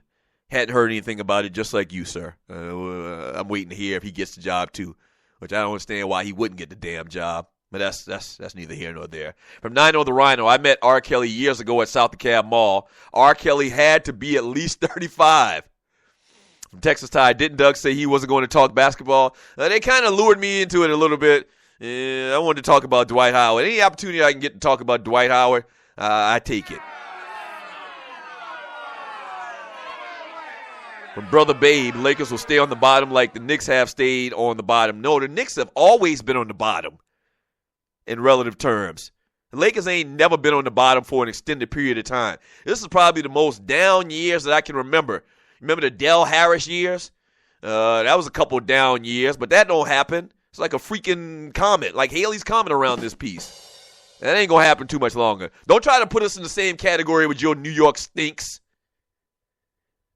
From Eugene Jackson, stop hating on Dwight Howard. This sounds personal. It does not sound personal. And even if it was, I have perfect justification. You may not have heard the story between me and Dwight Howard, sir. Yeah, technically it is personal. From Loose Neck Waterhead side. That really cracks me up every time you change your name, sir. In Doug's mind, LeBron and Steph Curry going to demand a trade to L.A. I can literally see that happening. Who wouldn't want to play for the Lakers?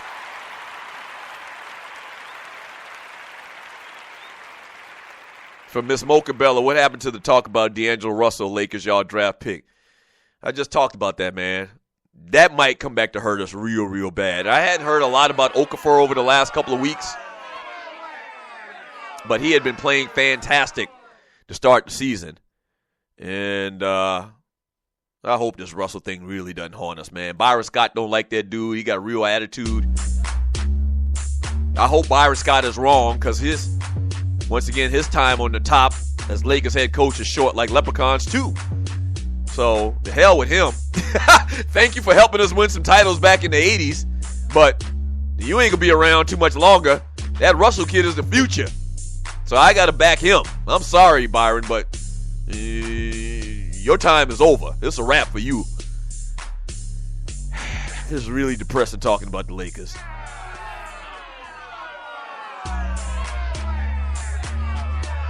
But we'll be back. We'll be back. All right, when we get back from the break, man, all I'm going to do is read chat. We'll talk about some more tidbits from the Super Bowl this weekend. Super Bowl 50. Sports talk with hot sauce. Texas Pete hot sauce. This is the Doug Stewart Show. Damn, Lakers.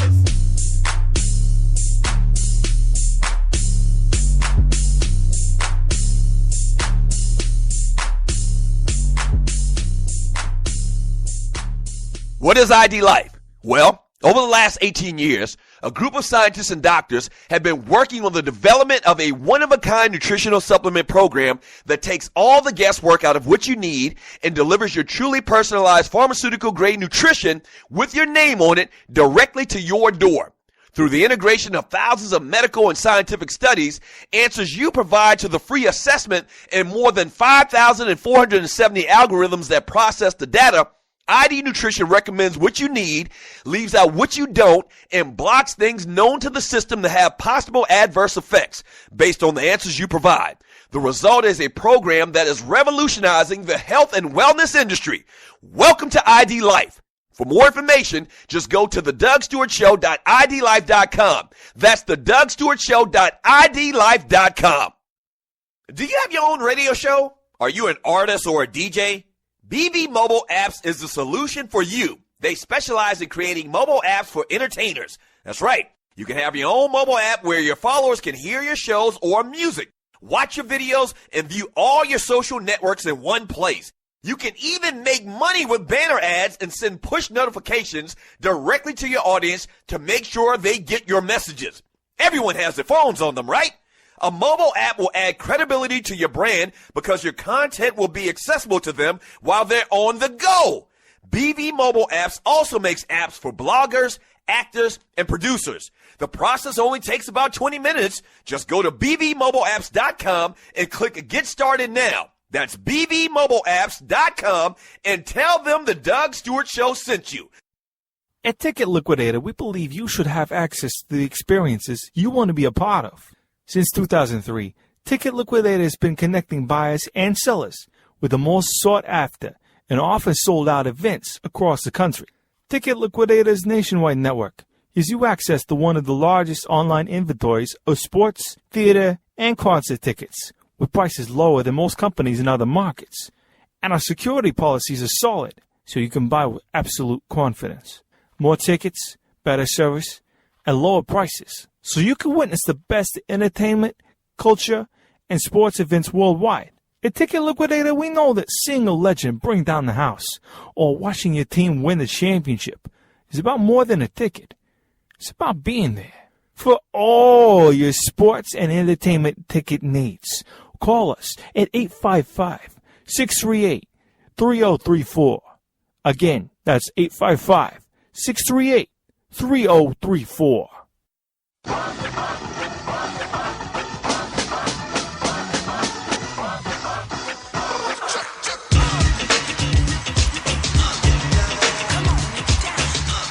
In a constant battle against weak-ass sports talk, you're listening to the Doug Stewart Show. Welcome back. Wild Out Wednesday. Shouts out to all of the Stewies, everybody listening to the show. Thank you very much. What movie is that from? Thank you very much. Oh, that's from In Living Color. David Allen Greer, the dude playing the little banjo. Thank you very much. Joining me right now on the Doug Stewart Show, man, is my man Kysii, host of the Kickin' It with Kysii show. What up, brother? What's up? What's going on, Stewie? Man, How are y'all? I'm good, man. I'm good. So we got the Kickin' It with Kysii show coming up immediately following the Doug Stewart Show, man. What you talking about in today's episode? Man, what I'm talking about today is dab on them fools. Right. Listen, I'm a Falcons fan. Right, all right? right. First off, so it pains me to say that, but with all of this attention and all of this craziness and all of the media reports and everything that's going on with Cam right now, and them not concentrating on this man and his game and this football game, it makes me step out as a Falcons fan and root for Cam and his Panthers. I'm saying to say. Yeah. Now listen, that's what I'm diving in, man. I get real passionate on this episode here, and I just go in on it, man. Okay, now look, you said something very interesting just now. You're not from Atlanta. You're from Virginia, but you went to Morehouse. You support the Atlanta teams like we all do. Cam is from Atlanta, and I don't think there's anything wrong, for somebody rooting for the Cam Newton story, especially if your team isn't involved. I don't have a problem with that at all, but I agree with you 100%. Obviously, you listen to the show. You've heard me talk about it, man. I want to see this man succeed despite all the hate that he gets, man, That's right. I got one of them Cam Newton jerseys in Charlotte that was photoshopped on me, too, man. Wait a minute. Yeah, man. So I agree, man. So tune in to the Kickin' It with Kysii show today, man, immediately following my show. So we're talking about in 15 minutes. Kysii, good talking to you, man, and I hope the show is great today. Thank you, brother. Yes, sir. There he is, the Kickin' It with Kysii show's host, Kysii himself. On the Stewart Media and Entertainment and Network. Let me read more of your chat messages and give you a couple more tidbits before we get out of here today. And the tidbits, if you're joining us late or if you're new to the Doug Stewart Show, we've been talking about the Super Bowl, man, and everything leading up to the big game coming up this Sunday. So I've been giving you a little bit of inside stuff concerning the game, some interesting little tidbits have you. Two of the game's most established veterans share some draft day history. I'm talking about DeMarcus Ware, who was the number 1 overall draft pick in 2005, and Thomas Davis. Thomas Davis went 3 spots later at number 14 overall. This was the same draft that saw 3 running backs taken in the top 5. Can you imagine football or that happening today in football? The fact that running backs being taken that high, that's not the case. The game has changed so much. The Panthers starting right tackle Mike Rimmers has a big-time story. He entered the NFL as an undrafted free agent in 2012 and was actually signed by the Broncos. The Panthers are the 5th team he's played on. Before coming to Carolina, he was on the St. Louis Rams practice squad. That's good for him. There's also a guy, and I can't remember, and maybe I'll get to him here in a second, that last year this time was working in Taco Bell. One more for you. The Broncos are tied for the most Super Bowl appearances ever. The Broncos are making their 8th Super Bowl appearance. The only other teams with as many are the Patriots, Steelers, and Cowboys. And you know, the Broncos, it took many years before they won a couple of Super Bowls under John Elway. They had went so many times, but just lost. Now, not consecutively like the Buffalo Bills lost 4 in a row, but they had been to the Super Bowl many, many times, man, and just fell short. So this is their 8th time getting to the big dance. Yeah, interesting. And they about to lose another one, shawty. Yeah, they are about to lose another one. I believe they are. From the 47th problem, dab on them Mickey Fickies. From Kysii, who this? From Loose Neck Waterhead side was Kysii. It's interesting how they're having little conversations. They're answering each other's questions in the chat room. If you're new to the Doug Stewart Show and you didn't know it, you probably know it now. We have the best chat room in America.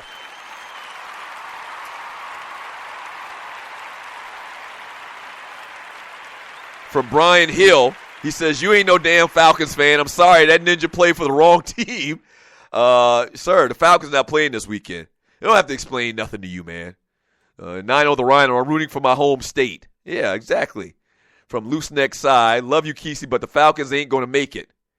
He's talking about the Falcons in the future. Listen, I don't expect anybody to change to become a Carolina Panther fan, but for this particular weekend, the Atlanta Falcons not playing. Your team ain't playing. If you're a fan of the Dallas Cowboys, the Pittsburgh Steelers, the San Francisco 49ers, any other damn team in the NFL, if your team ain't Carolina or Denver, it's inherent. It's a natural instinct to have rooting interest for one reason or another. So because Carolina or the Falcons not playing in the Super Bowl, you're going to root for Denver? That don't make no sense. I would root for the Southern team. I would root for the team from the NFC South. That doesn't make any sense at all. Come on, man. Grow up. Jump on this Carolina bandwagon at least for this weekend. At least for this weekend. Let me grab a call. Caller, thanks for calling the Doug Stewart Show. What's your name? Where you calling from? What you want to talk about? Doug Stewart, what's happening? What's up? Who's this? Steve from Montreal, sir. I'm sorry. There's something wrong with my microphone. Hold on a second. Let me adjust it. Who is this one more time? Steve from Montreal, sir. Steve from Huntsville. What up, baby? Man, enjoying Super Bowl. It's been a long time, man. How you doing? I'm good, man. I'm good. Just working a little bit, man. Trying to listen to the show. Not able to chat today, man. Man, on this whole thing with the media getting on Cam, okay, man, we all know Cam has broken records for 5 years and didn't get the recognition. The entire time he was breaking records and playing well, they were telling you that he wasn't playing well. So if it has nothing to do with race, then at the very least, they're incompetent as journalists. So if it's not race, then you need to tell us what the reason is. As far as him being peppered with questions about it, you're going to be a legit journalist. You need to pepper Peyton Manning with questions about HGH. If you're going to be legit and say that, Cam brought it on himself because, he brought up race, he's simply trying to understand how he can play as well as he's played. And until this year, when he goes almost undefeated and gets to the Super Bowl, it took that for y'all to get the same credit you give Andrew Luck 2 years before he even got to the NFL. because race is a factor. Tom Brady had a Donald Trump hat in his locker. He didn't try to destroy him because race is a factor. You're not trying to destroy Peyton Manning because you like him and you would like him to win, so you're not trying to cause a distraction. When multiple stories always get buried and you choose to attack a certain story, it's because you're lacking, you're getting off of people because of how they look. When that governor of Arizona put a finger in the president's face, it's because he was black. When that one senator said, when I dealt with the president, it felt like I was dealing with a tar baby, it was because he was black. And if you continue to ignore this, it's not on Cam, it's on you. So the question is not, why is Cam bringing up race? The question is, how could you, for 5 years, miss how well this man is playing? And as far as a guy like Shannon Sharp to say that Cam dresses like a thug during an interview or saying that because his behavior is the reason why people own him, the people like that are a problem because he knows better. He's in the limelight. He's around, and he knows what happens to these guys as far as the coverage and the commentary. He sees these people. He works with them. So for people like him, man, I can only quote the great Khalil Abdul Muhammad. When white folks came to defeat you, they will always find some Negro, some bootlicking, butt-licking, buck-dancing, bamboozled, half-baked, half-fried, sissified, punkified, pasteurized, homogenized ninja they can trot out in front of you. And I'm gone. Appreciate the call, T. Appreciate the call, T. That's strong. Yes, sir. Yeah, and I hadn't heard those comments from Shannon Sharp. And if that's actually the case and he did say those things about Cam, that's very, very disturbing, to say the least. And now listen, you know me, probably to my detriment in this industry, I keep it real on race, probably like no one else. Love everybody, but I'm not afraid, and I don't think I should be afraid. I have to be filtered from any discussion about race. That being said, I've said it at the start of this week or this past week when that whole thing came up with Cam, and you're listening to the Doug Stewart Show. Of course, race is a part in this whole thing. To reiterate for people that are just tuning in today, of course, race is a part. It might be a huge part. I don't know. It might be a small part, but it's definitely a part. Okay? I do believe, though, that the bigger issue with Cam and players like Cam is the whole conformity thing. You know, the fact that he doesn't conform himself to be like Peyton Manning, that he doesn't say the same things that Peyton Manning says, he doesn't wear the same clothes that Peyton Manning does, the fact that he doesn't conduct himself on the field like Peyton Manning, that's probably the bigger issue in this whole thing. It is what it is. And when you talk about him and his lifestyle and his culture, it kind of ties into race. You understand what I'm saying? So, and pretty much it's the same conversation. You just look at it a different way. You kind of attach bigger portions of the conversation on Cam based on how you see it in this whole scenario that he finds himself in. But yeah, don't be mistaken and don't act like, you can't see the elephant in the room. I mean, it's a huge ass elephant in the room. There's a huge ass elephant in the room. Going back to Warren Moon, going back to Randall Cunningham, going back to Jefferson Joe Gilliam. It goes back, and Cam really is going to break through that ceiling this weekend, I believe. I really think he is going to bust through the damn glass ceiling. I think he is. Super Bowl 50. I cannot wait.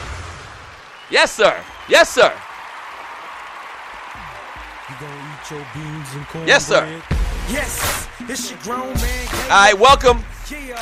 Welcome to the new listeners to the Doug Stewart Show. Thank you very much. We've been doing a lot of new marketing over the last couple of weeks, so we got a lot of new listeners. Thank you for tuning in. Welcome to the show. Shouts out to all of the Stewies, everybody that tunes into the Doug Stewart Show Monday through Friday from 10 a.m. to 12 p.m. Eastern Time. Once again, right here on the Stewart Media and Entertainment Network. Thank y'all. Shouts out to Waterhead Walter, producers of the show. My man Dwayne Bassan and Gerald Oliveri, engineers to the Doug Stewart Show. Thank y'all. Can't say it enough, man. All right, coming up next, right here on SME, the Kicking It with Kysii show. Kysii about to go ham on the Cam Newton haters. He better believe it. You better believe it. Stay tuned, all right? Don't go anywhere. You don't have to log out or anything like that. The Kicking It with Kysii show coming up next. And then at 1 p.m., you still don't have to log out. Still great programming right here on SME. Radio Talk Takeover. My man Victor Blaze and Rashad Mitchell. bringing it to you from up top. Yes, sir. Yeah, we're doing the damn thing around here, man. So you don't have to go anywhere. You know, eat your lunch at your desk. Why would you want to go out? Stay at your desk at work. Stay tuned into SME. We'll do the Doug Stewart Show again tomorrow. Same Doug Stewart time, same Doug Stewart channel. Peace. Now I'm 25, damn right, I'm a cute. And a step show one day, I'm a cute. Man, when we get second place, I'm a cute. Wreck my LB, dust them off, I'm a cute. Drop chicken on the floor, brush it off, I'm a cute. 4 a.m. still out, hanging with the Q's. I'm a cute, I'm a cute. You know how it is when you roll with the Q's. You know how it is when you roll with the Q's. You know how it is when you roll with the Q's. You know how it grown man roll with the Q's. I guess by now y'all can tell I'm a cute. Ain't trying to talk down, just saying I'm a cute. I still got love for the those who ain't cute. Some of my tightest partners ain't no cues. They know one thing for sure, I'm a cute. Duty calls, gotta go, no offense, I'm a cute. And they got my backstage line for the cues. I'm a cute, I'm a cute. Mama told me long time ago about them cues. Told me I could go Greek, but don't be a cute. It was in my nature to go and be a. Even in preschool, mama knew I was a girl. Asked me my name, I told her I'm a cute. Teacher asked me my name, I told her I'm a cute. Cops won't ID, I tell them I'm a cute. I'm a cute, I'm a cute. You know how it is when you roll with the Q's. You know how it is when you roll with the Q's. You know how it is when you roll with the Q's. Hey, you know how it is when you roll. Yes, bruhs in the club, don't throw up your hooks. If you ain't a bruh, don't throw up your hooks. Bruhs in the club, don't throw up your hooks. If you ain't a bruh, don't throw up your hooks. Bruhs in the club, don't throw up your hooks. If you ain't a bruh, don't throw up the hooks. Bruhs in the club, don't throw up your hooks. If you ain't a bruh, don't throw up the hooks. But you know how it is when you roll with the Q's. You know how it is when you roll with the Q's. You know how it is when you roll with the Q's. Hey, Judy.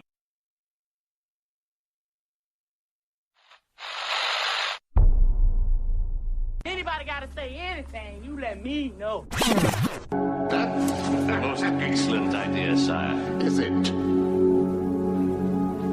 you taught him what he needed to be a man. I'll give you that. Because most men ain't man enough to do what you did. You reached Kicking It with Kysii show. Shout low and the big cat. It's the remix. Bring your top.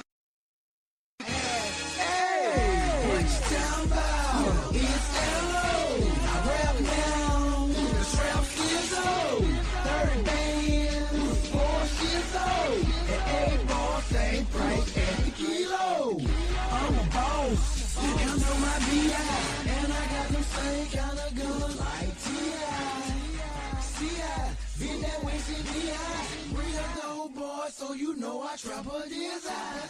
No this eye. I'm his eye. Like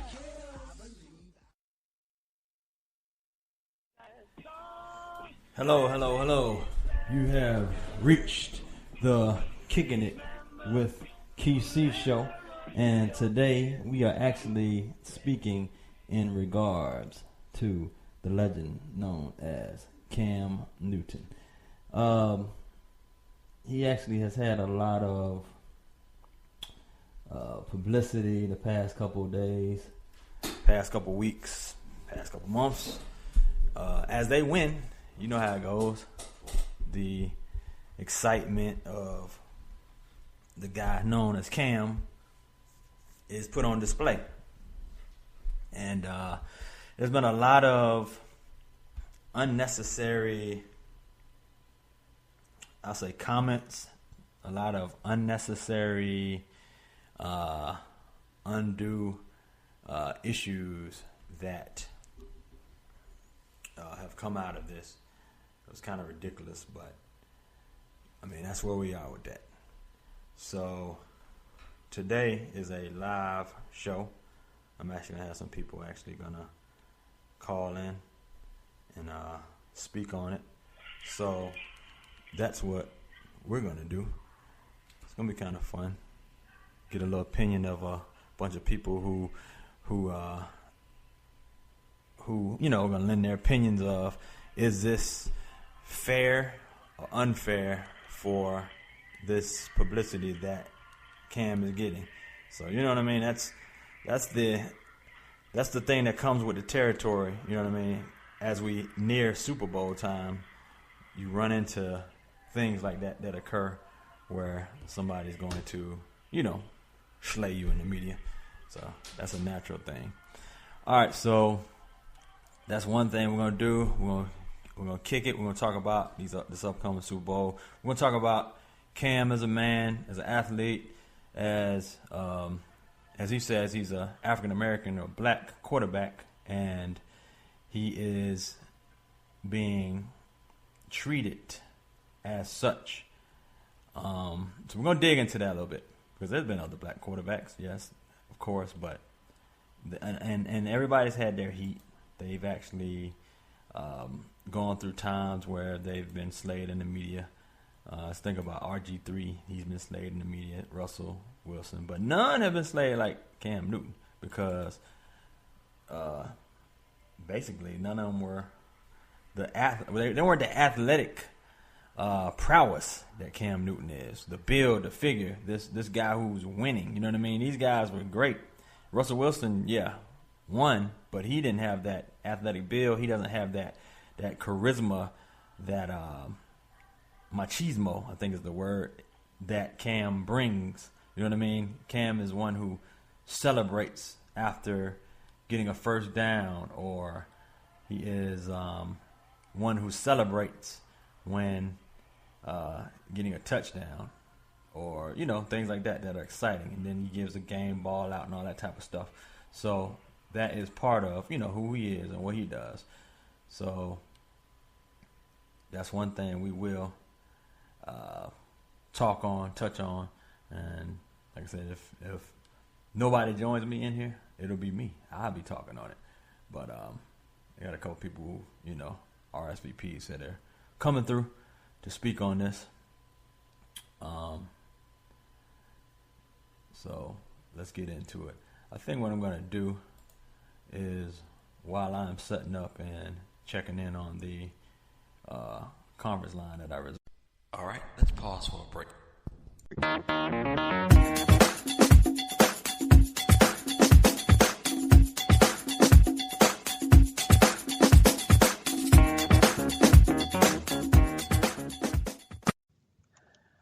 Whole Team Enterprises, a full-service graphics and marketing company that will take your company's image to the next level, specializing in graphic design, web hosting, printing, video editing, event planning, and more. They are cost-effective, professional, and have an awesome quick turnaround. Please give them a call at 888-755-0036 or visit them online at www.wholeteam.com. Be sure to get your car serviced by the professionals at ICN Services, located in the Buckhead area of Atlanta.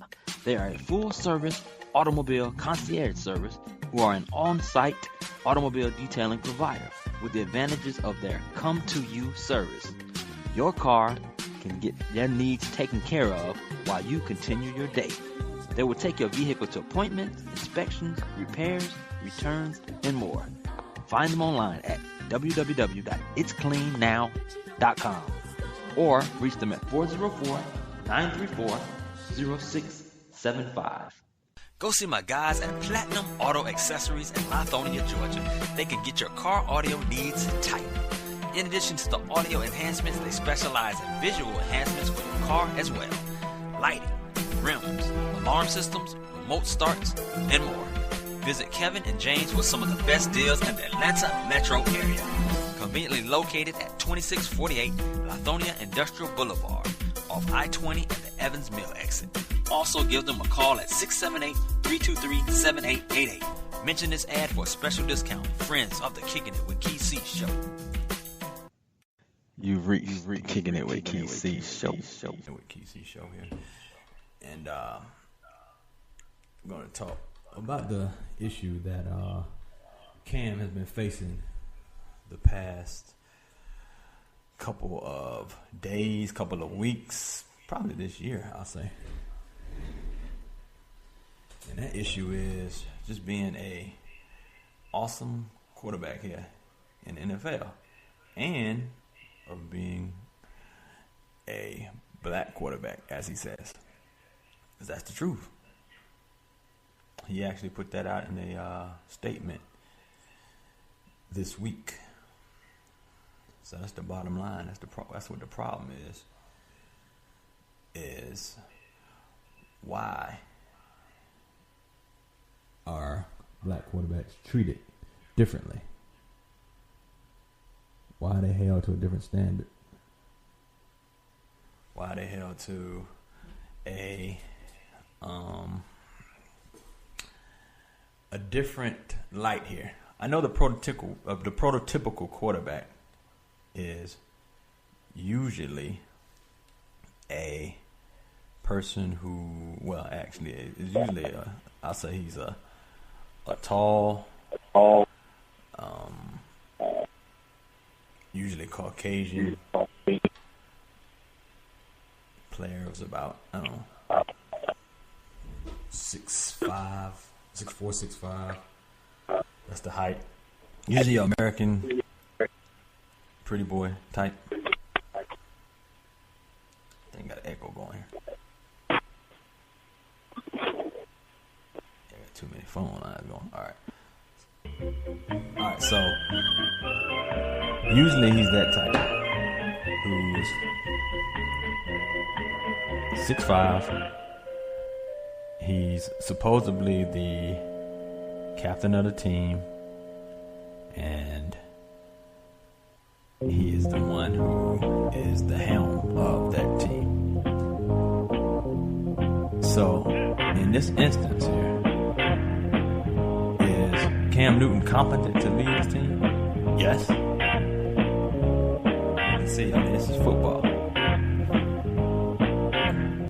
So, because this is football, did the Carolina Panthers earn the right to be in the Super Bowl? Yes. They only lost one game. Of course, they lost the game to my team, the Falcons. Yep, I'm a Falcons fan. But, yeah, they lost one game. That means they had a damn near perfect record here. So, they earned the right to have Cam Newton as the helm of their team, as the leader of the team, as the one who led their offense to this prestigious championship. So they won the NFC Championship, and now they are on their way to the Super Bowl with their leader, Cam Newton. Now, there's a lot of conflict, a lot of debate, a lot of stuff going back and forth about his antics. Like, he's not classy, he's trashy, he's playful, all kind of stuff. This guy is in his 20s. Yes, he's a man, but he is in his young 20s. This guy here is just barely good out of youth. So yeah, he's gonna do some of these things. He's gonna dab on you. Yeah, he's gonna do that. There's no issue with that. All kinds of players celebrate. So when Aaron Rodgers does his discount double check, that's what's been called, or whatever, his thrust chops or whatever that he did. I think it actually really came from the DX group out of wrestling. I think that's where it may have come from. And also, when he put his hand, that's actually a championship belt. That's what he's doing. So I think it actually progressed out of wrestling. But when he does it, nobody says anything. But when this guy does, when Cam does his end zone dance or whatever he does, there's an issue here. Why is that? Let me see. Do we got anybody here on the line? Anybody here? Feel free to speak. Okay. I don't hear anyone. All right. So when it comes to Cam Newton, the prowess of this star athlete and what he does, this guy who's a huge quarterback. He's a big guy, 250 pounds. Was it 6'5", 6'6"? Hard to bring him down. He's fast. He can throw the ball. He can elude tackles. He can pass and run. And he's getting the job done.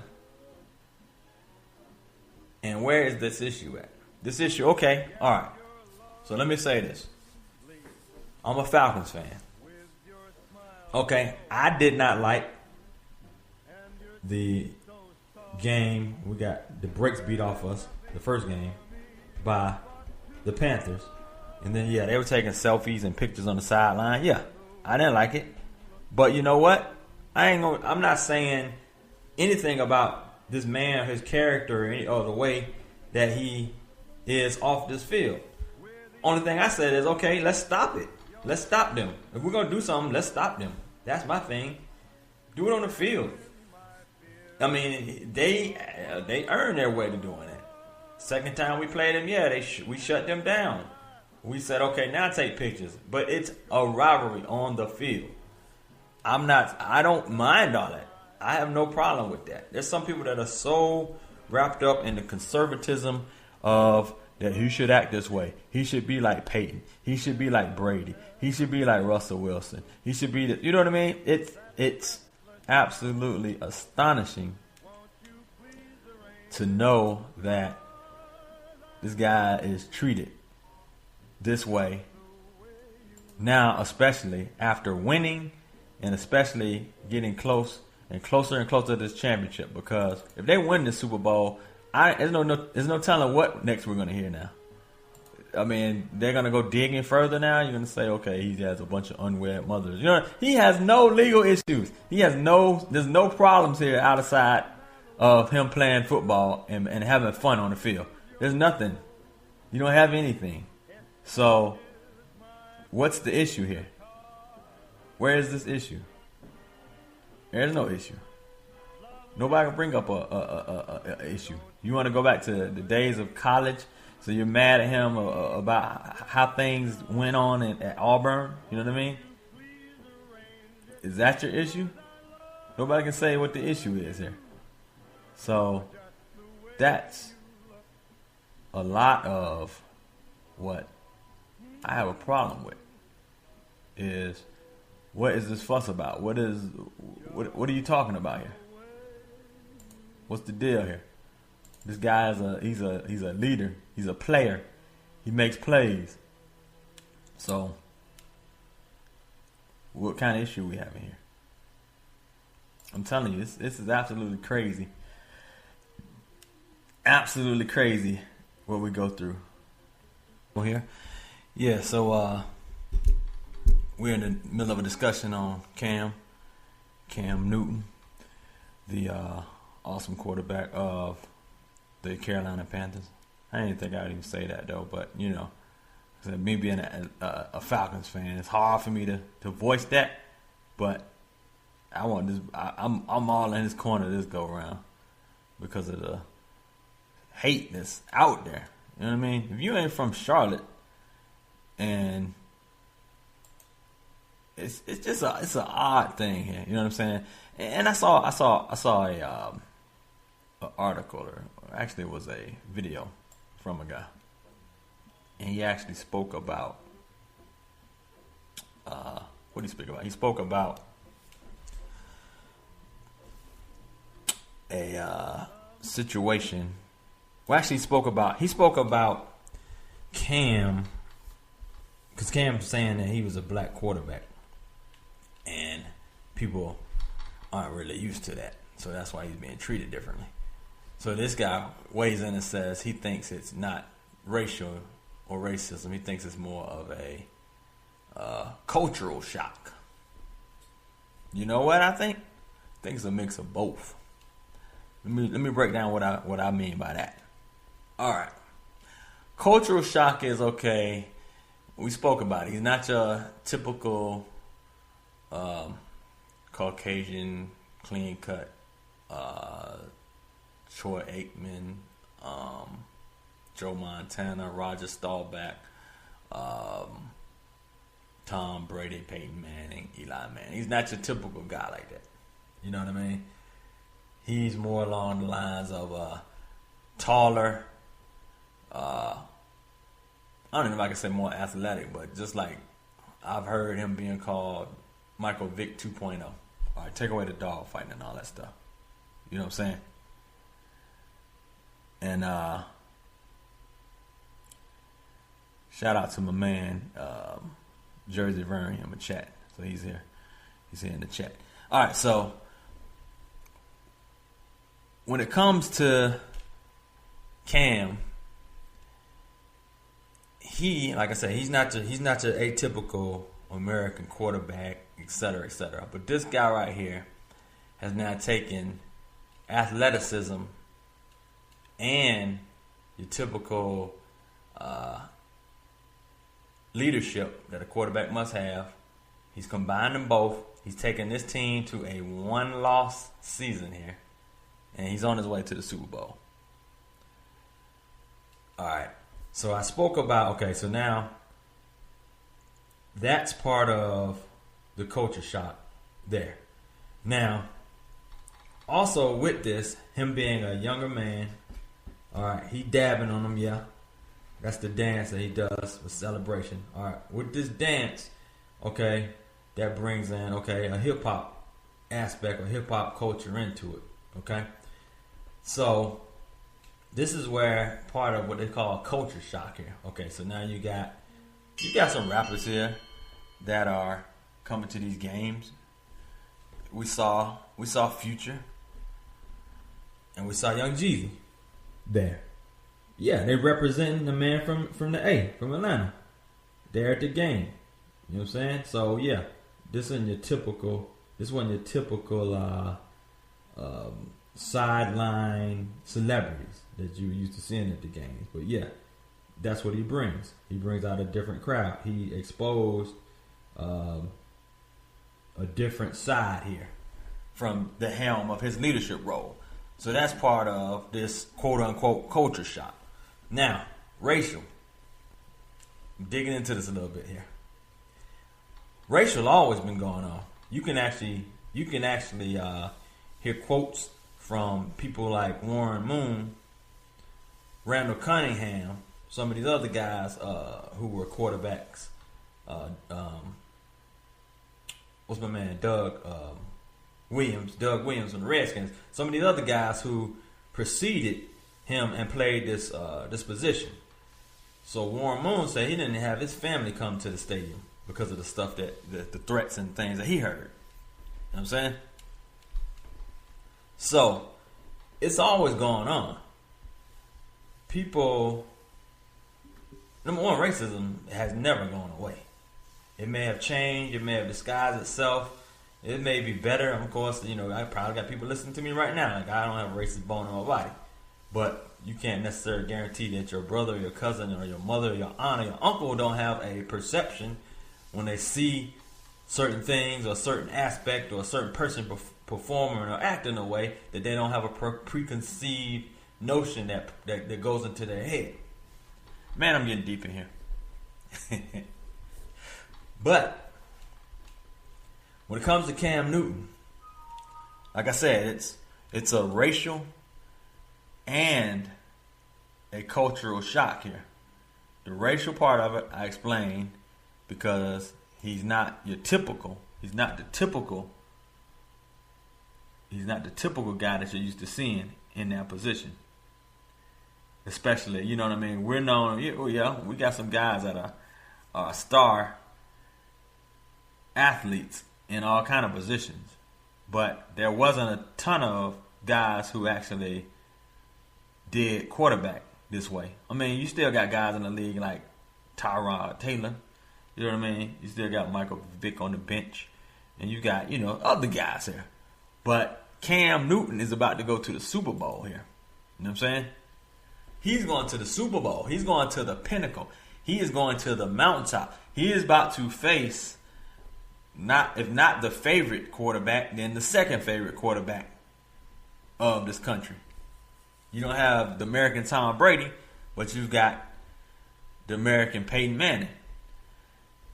And the crazy thing is, okay, I like Peyton Manning. There's no slight against Peyton Manning. In fact, I wanted Peyton Manning to get one. However, in this situation, with all this hate and all this other stuff going on, I'm all in Cam's corner. I think if none of this element ever entered, I may have rooted against Carolina and Cam. Because, like I said, I'm a Falcons fan. But because of this, I am all in Cam's corner. You know what I mean? I want to see this young man win. I want him to dab on them. Do what he does. Do the first down celebrations, dance, give the balls to the kids. Nobody talks about the good stuff that this guy does. Nobody talks about the foundation that he does and what he does in the community. But you're going to bring up some stupid stuff. Next thing you know, they're going to dig up all the stuff with his father and all the stuff back in college, which has nothing to do with anything right now with this situation of him going into the Super Bowl and trying to win. None of it. Has nothing to do with none of that. So that's what we're facing here. Is we're facing a load of crock, a lot of BS here. There's no reason that we're facing this.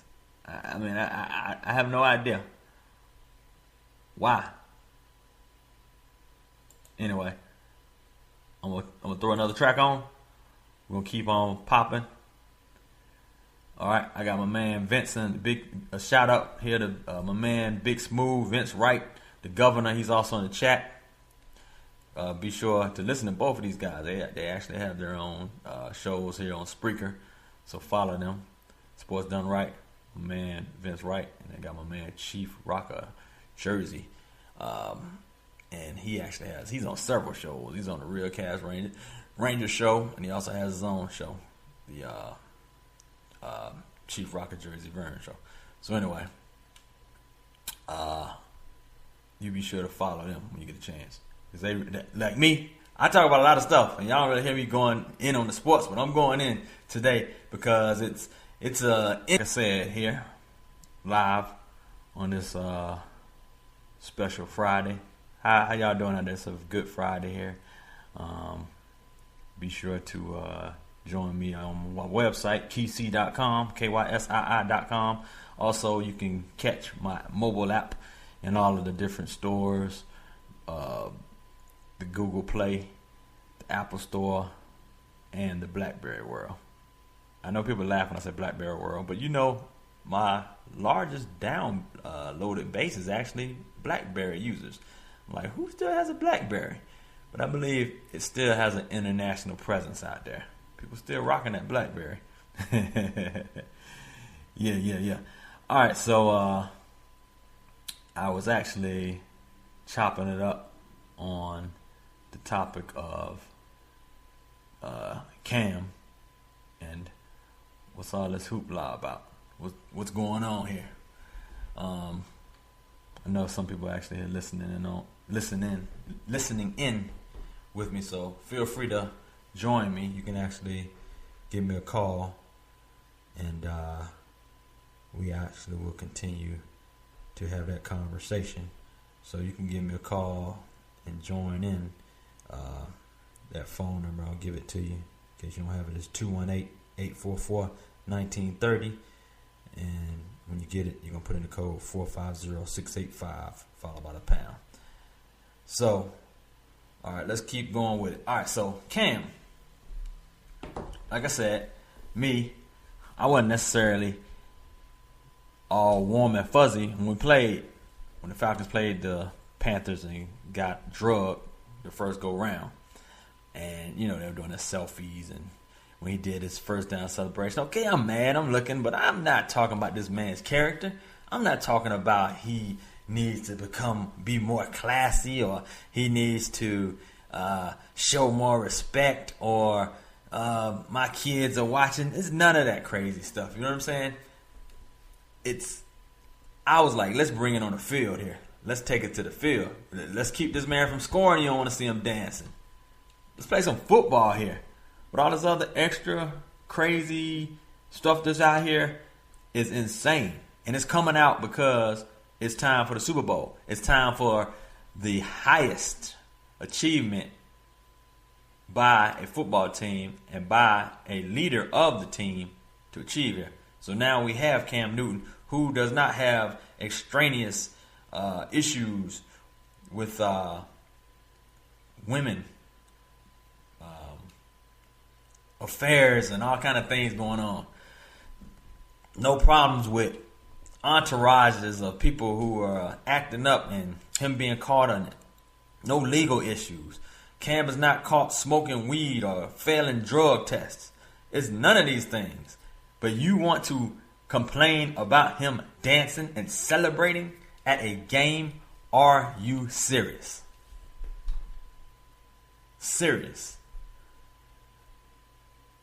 That is the absolutely most absurd thing I've ever heard, is that this is a topic that we're still talking about it. But we got to have this conversation because it's a conversation that needs to be had when it comes to a athlete. And I'm not even going to say it's necessarily always a black athlete because, okay, let's contrast Johnny Football, Johnny Manziel. Now, this guy's all in trouble and legal issues and all kind of stuff that he's doing. But before that, okay, wow, I'm about to go somewhere with this one. With Johnny Football, he was put on a free platform. Number one, he was given the title or branded the name Johnny Football. This was a guy who is atypical for usually a white quarterback because he's mobile. So he's mobile. He runs. He has a catchphrase, name. He does whatever he does, his celebration. But yet, there was no slaying of him. Not at first here. The slaying of Johnny Football is because of his own doing, because of his legal issues, because of him wanting to go out and drink and party and not master his position as the quarterback of the team. That's on Johnny. But Johnny could be the darling of the league if he kept his head in the game here. He could be the darling of the league. He could be the best thing since sliced bread just because they crowning him that way. And he ain't necessarily no better than a Michael Vick or anybody ever was. And you pet lovers, don't slay me for bringing up Michael Vick's name here. That's a whole nother conversation there. So,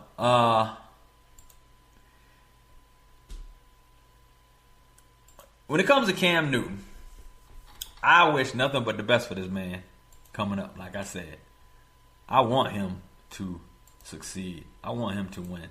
I want him to do what he does. Because this is the most ridiculous, the most heinous stuff I've ever heard that comes out because of the fact that everybody wants to slay or have something to say about this guy. Okay? Because he brings out Kysii and Future, is that it? I mean, I'm trying to figure out what is it? What's the problem here? What is the problem here? What is the real problem here? There's no legal issues.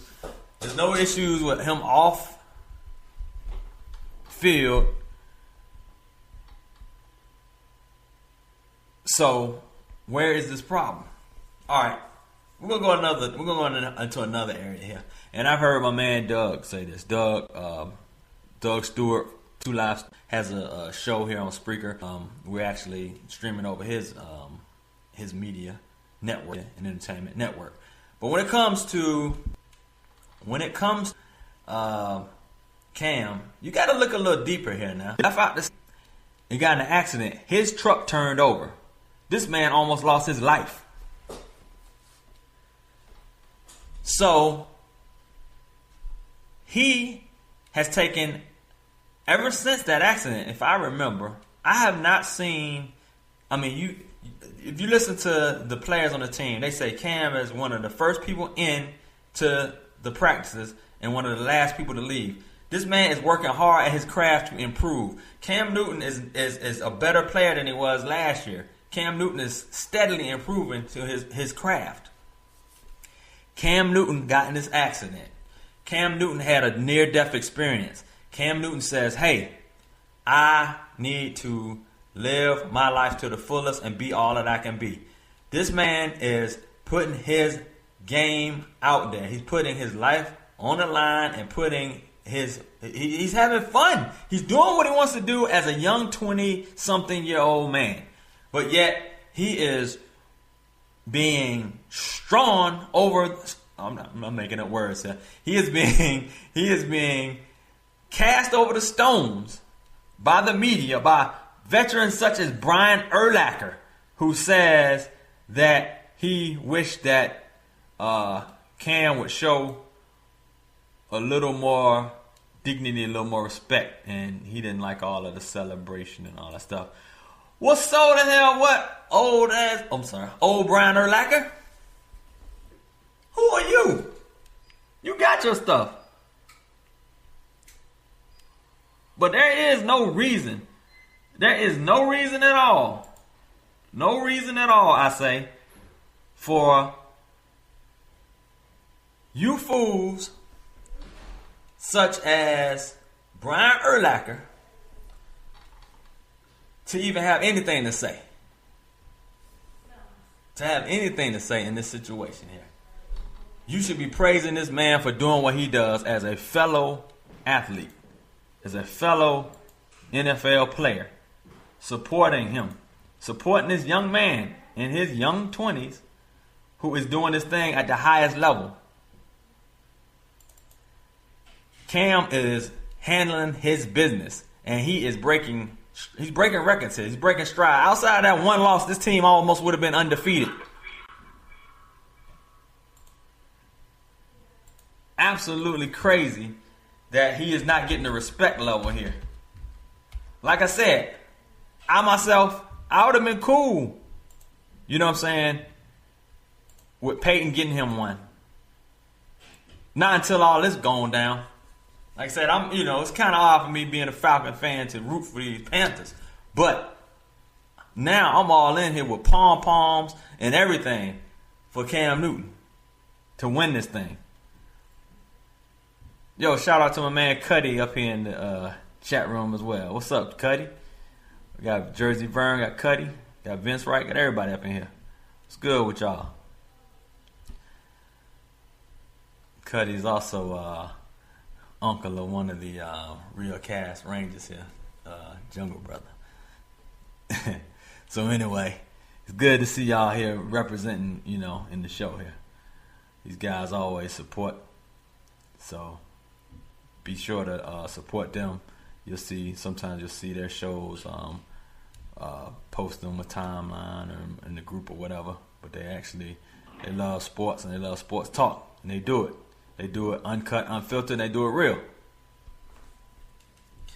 So they'll probably be on with this discussion. So if you want some more of this Cam discussion, I'm sure they will continue on with it, because up until this point, until Cam wins this Super Bowl, up to this point, it's going to be a lot of talk. But I want to know what the talk's going to be after he wins the Super Bowl. Where are we going with it after that? What is left after that? After he's proven himself to be, quote-unquote, an elite quarterback, he's the MVP of the league and all that other good stuff, what's left? Like I said, there's no legal issues here. There's nothing. What are we talking about here? And why? I mean, we always got to have some kind of, irrelevant subject or whatever. Some kind of irrelevant topics that are strong. I said that word again. I'm making up words again, y'all. These irrelevant topics that are put here, out here in the atmosphere, for no reason.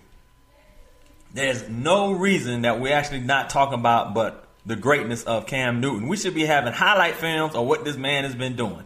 of these plays, of these runs, of these throws, of him winning first game, winning the second game, winning the third game, winning the fourth game. Check out how he won the fifth game. But no, it's not. This man has to go on media and talk about why he's not liked. I mean, really, why is he not liked? Ain't nobody came on here and told me nothing. I never see nobody just come out and say what they got an issue with. You got some stupid people that send some of the most asinine letters in, like, he did too many pelvic thrusts here on the sidelines, and my kids is burning their eyeballs out. Well, take your kids home to their private schools and don't turn the TV on, and damn sure don't turn the radio on. Because it's the culture we in. And he ain't did nothing wrong. He's giving footballs out to kids who are cheering. Yes, Cam. They do not like this guy to be any kind of role model for their kids. Out of control here. Out of control. It's out of control that we're having this conversation still, like I said. All right, let's pause for a break.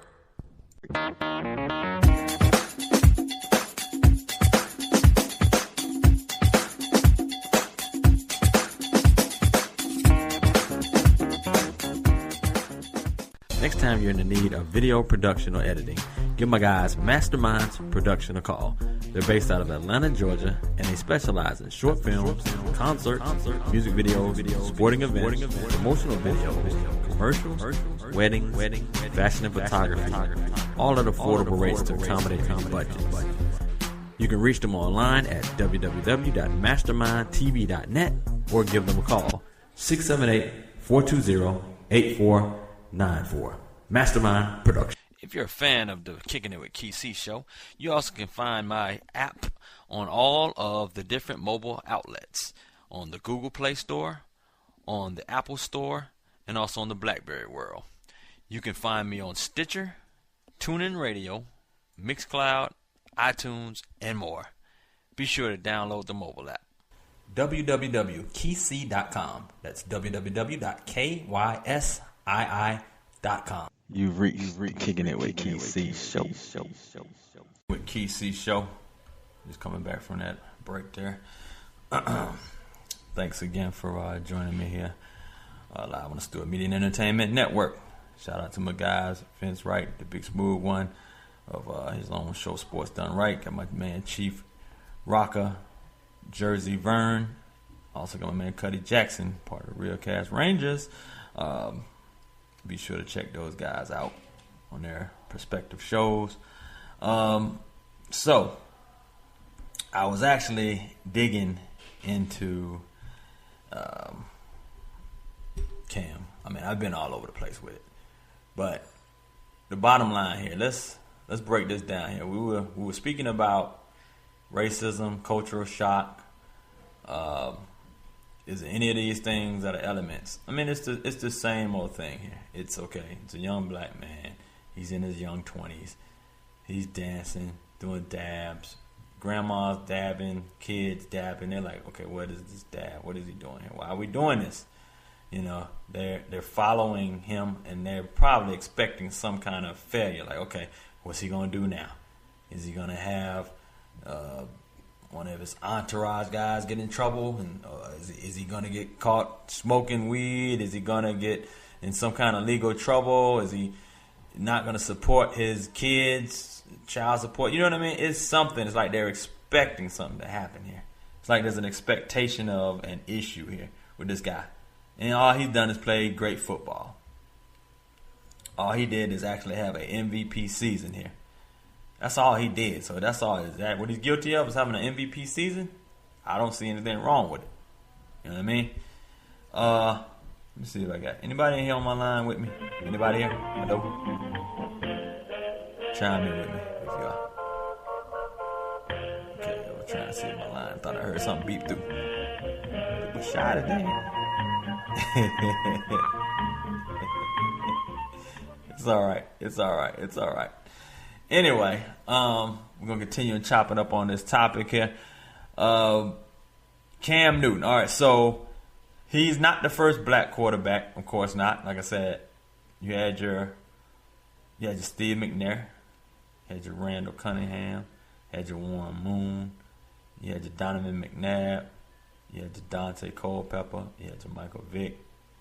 I mean, on and on and on and on. These guys, they play like they play. You know what I'm saying? Cam was he's going to the Super Bowl, so if he wins, he may supersede a couple of these guys that are in this list, because some of these guys have not won the big one. But athletically, he's probably bigger than most of these guys, more athletic than all these guys. So he's a freak of nature at this position.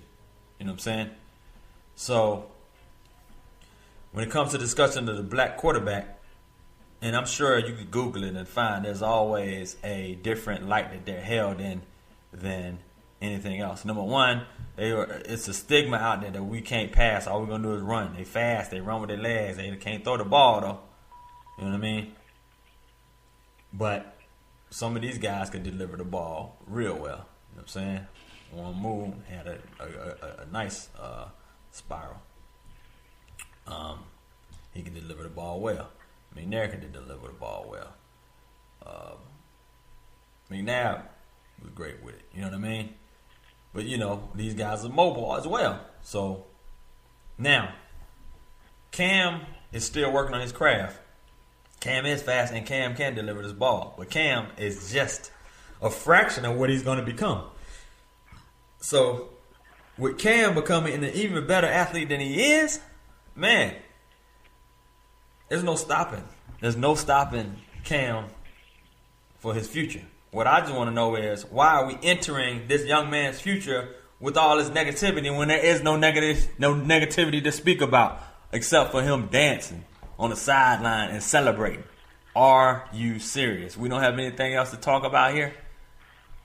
We can't talk about him in any other light. We can't talk about the good that he's doing. We can't talk about how this is a good change or refreshing for a black quarterback, a black young quarterback to be held in this situation. This is a new turn of the century. We can't talk about that. I mean, seriously, where are we going with this? You turn on all these networks and the discussion. What is the discussion about here? It's out of control here. That's what it is. It's seriously out of control. I don't understand. Who got here? Somebody in here with me? Case Doctor, Jersey Vern. What up, Vern? What's good, man? You got the... Hey, man, it's all gravy, baby. You know what I'm saying? Right. You surprised me with your topic today. I'm going in on that you don't really come on and talk sport. Oh, yeah. I'm going in on it today. But it's only right, Yeah, you definitely going in, man, because this is what I want. I want mainstream to hear what we talking about, because they don't want to talk about it in the aspect how it really is. They want to sugarcoat. They want to use all these terminologies. They want to switch up things like it was very bogus on the thing I heard the other day about they got a new award out where who's the best 3 players that's going to the Super Bowl. Okay, number 1, Kysii, the linebacker from Carolina. Number 2, Von Miller from Denver. And then number 3 is Cam. So this is my thing. What poll is this? Who's doing this? Kysii a good player, but the only reason he's number 1 because he's a Gentile, and we know that. And Von Miller number 2 because they don't want Cam Newton to be recognized as the best 2 players in the ball game as of today, which he should be number 1. So it's sad, man. It's very sad. What do you feel about that, Kysii? Yeah, I agree with you, man. I agree that I believe that it's hard for them to crown him as that, man. It's hard for them to see him as an elite quarterback here. because, like I said, he ain't the prototypical guy that they're used to seeing here. You know what I'm saying? They have their darlings that they've actually created out here. You had your Roger Staubach, you got your Tom Brady's, you got your Joe Namath. You know what I'm saying? You got all these guys here that have played the position way in the past. And he's not the typical one. He's actually somebody totally different. And so they've never seen nothing like him. They don't even know what to make out of this right now. See, what the whole thing boils down to is their kids, right? They are trying to groom them to be the next Roger Staubach, the Tom Brady's, the Peyton Manning, the Eli Manning, the Ben Roethlisberger. They trying to groom their kids to be that. And when the kids see how dangerous Cam Newton, Bridgewater, James Winston, Russell Wilson, when they see how all these cats is coming up, man, balling like they balling, the kids get to thinking, can I play that level? How can I get to that level? You know what I'm saying? They doubting themselves. Do I have to change my position because I'm not the particular quarterback that's out there today? Because when the pocket break down, what am I going to do? Am I going to take a sack or am I going to try to run? And I know I got two left feet. I'm running a 6'2" 40. You know what I'm saying? That's what's going on, and they don't like that. They're trying to bring back the prototypic quarterback in the pocket. That's why they changed all the rules. That's why a lot of old NFL players are saying, why is they making all these rules for the quarterback? They might as well put skirts on them if you can't touch them, because of these guys that goes back in the pocket and can't move, and they can't get the ball out quick. That's the reason. Am I right? Yeah, that is true. That is exactly true. You know what I'm saying? Football ain't the same as it was anyway. I mean, you can see this ain't the same game that it was in the 70s and the 80s. And I don't know if it's a good thing or bad thing. I guess people, get injuries and all that type of stuff, whatever. I know it's a total different game. So, yeah, now that you change your game up, okay, hey, this quarterback's mobile. He ain't trying to get hit. He been running with his legs, and he throwing. Right. And that's how it should be. Every sport should be. You should be able to be versatile and do different things, just like in the NBA.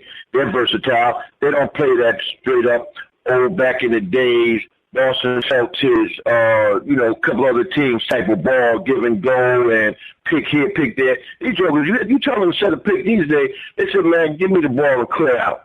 You know what I'm saying? But you know what, Kysii, I'm not going to take up all your time, man, because you're not brought me a little grub.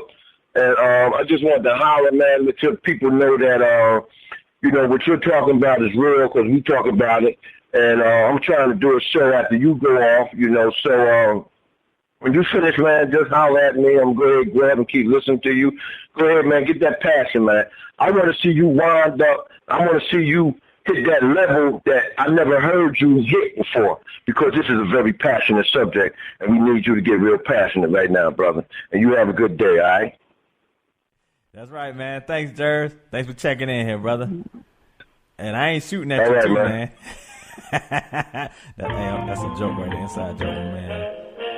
My man, Vern always comes in on Doug's show, and they always firing shots back and forth with each other.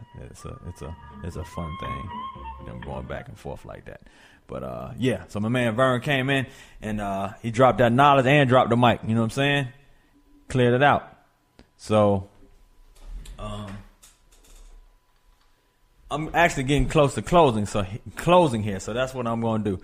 I'm going to finish this up with my soliloquy or my benediction or whatever. You know what I'm saying?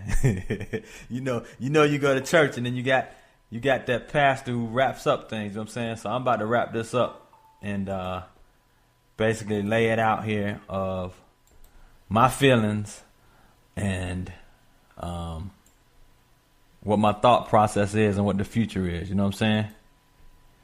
What it is. What the deal is and what I feel here. All right. And this is almost like one of those talk shows here. But the breakdown is this way. All right. So we got Cam Newton. It's getting close to the big game. This guy in the leadership position, the country wanting to love him, they're confused right now. Like, okay, who is this guy that we're loving? Before we put him on a pedestal, can we trust him? It's like they ain't gained his trust here. They're trying to nit and pick here. They're trying to assassinate who he is to see how he will hold up. Once he wins this big game, everybody they love a winner. You know what I'm saying? All of a sudden, he's going to be the greatest thing since sliced bread. But he already was at. It didn't have to go through all this. You know what I'm saying? But it's the same thing. It's the same as crazy as... and I'm going into this because it's a lot of hip-hop and a lot of black culture that's entered into the world. And it's funny how it changes here. So here I am in Atlanta. We had strip clubs here. We got this dance that's been going on for ages. A girl twerking, okay? I know this sounds like I'm way left field. I am. But the girl twerking. All of a sudden, this thing becomes where you got grandmas twerking and Miley Cyrus and kids and all this other stuff. And now look at this robot man twerking, or look at this dog twerking and all this other stuff here where it has now hit mainstream culture. It was a suggestive and provocative dance from a strip club that now became mainstream. You know what I'm saying? There's a lot of things that enter into the culture here. You know what I'm saying? There's a lot of hip hop, a lot of black culture that enters into the mainstream. When it does, it opens the eyes of some and exposes other parts of it. All right. So here we got a guy out of College Park, Georgia. His upbringing was, I don't know, he had a structured family, his father, mother, brother, all that stuff. He was, done well in sports.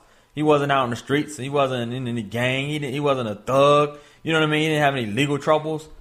But he decides to dab on him, do this dance, do this celebration in the middle of a game because of a first down or because of a touchdown. So now we are having this conversation. We all uproar because he's celebrating too much. Oh, he's doing this or he's doing that. Are you serious?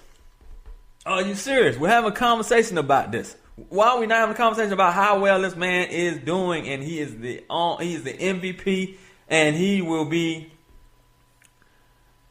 most likely, I'm putting it out there, the winner of the upcoming Super Bowl. I know he's got one more game to face, but I'm telling you, he lost only one game this year. With a smile on his face, dabbing on fools. That's what he did. That's what he did. That's the bottom line. And people can't handle it. People can't handle him dabbing on them. They can't handle that this man is performing at a high level and saying, yeah, now check that out.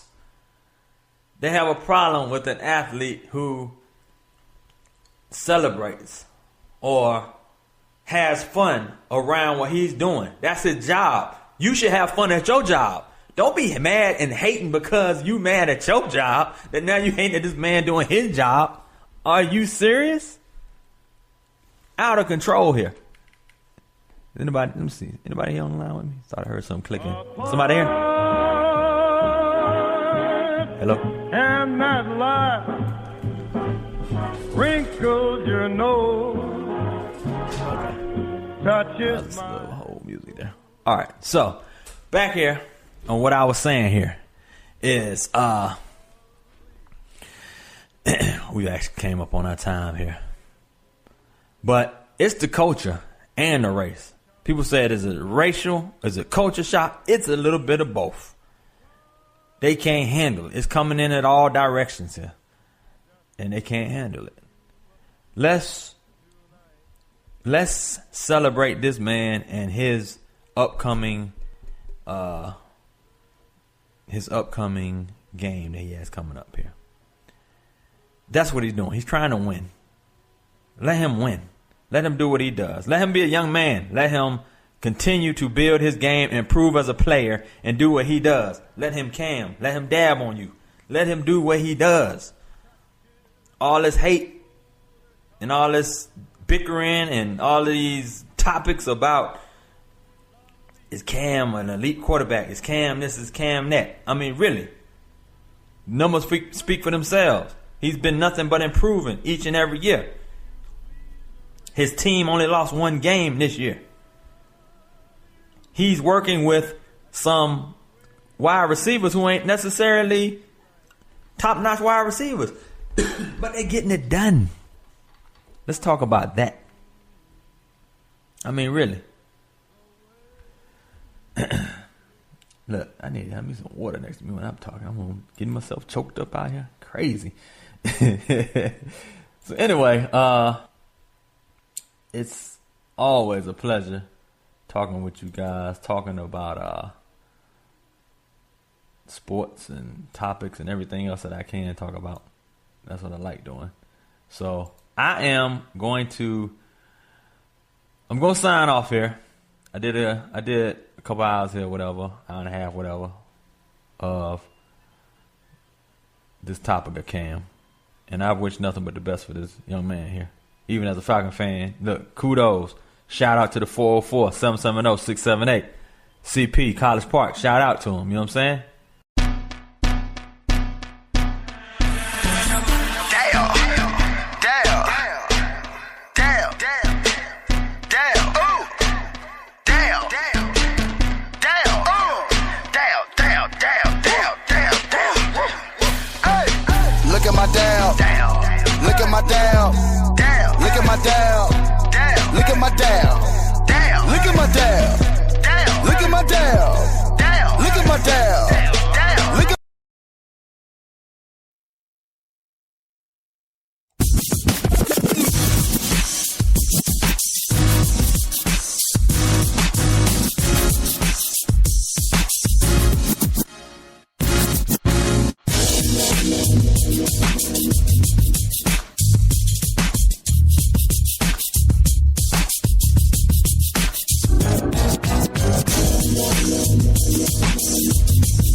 Bottom dollar. Great programming coming up next on the Stewart Media and Entertainment Network. Stand by. Hold on.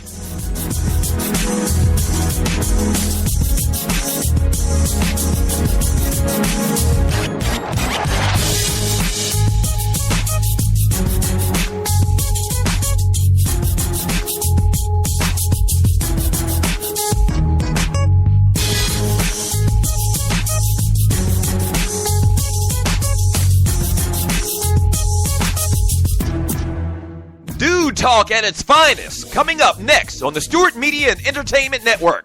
In about 2 minutes, stand by.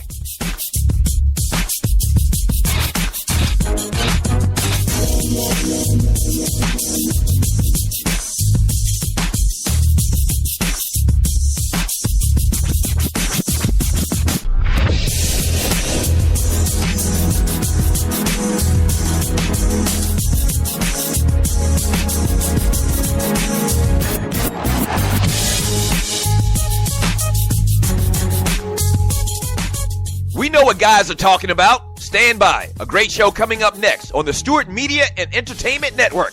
In about 30 seconds. Stand by. Don't go away. Stop.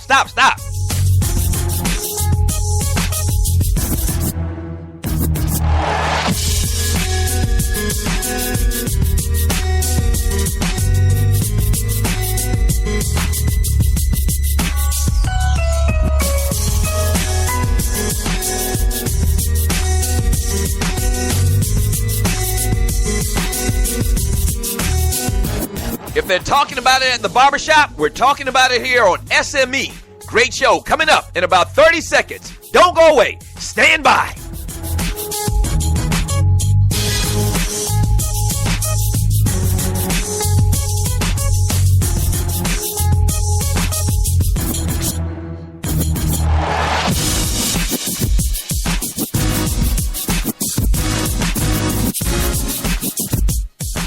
It's time. Sit back, relax, and enjoy. Another great product on the Stewart Media and Entertainment Network. Yeah!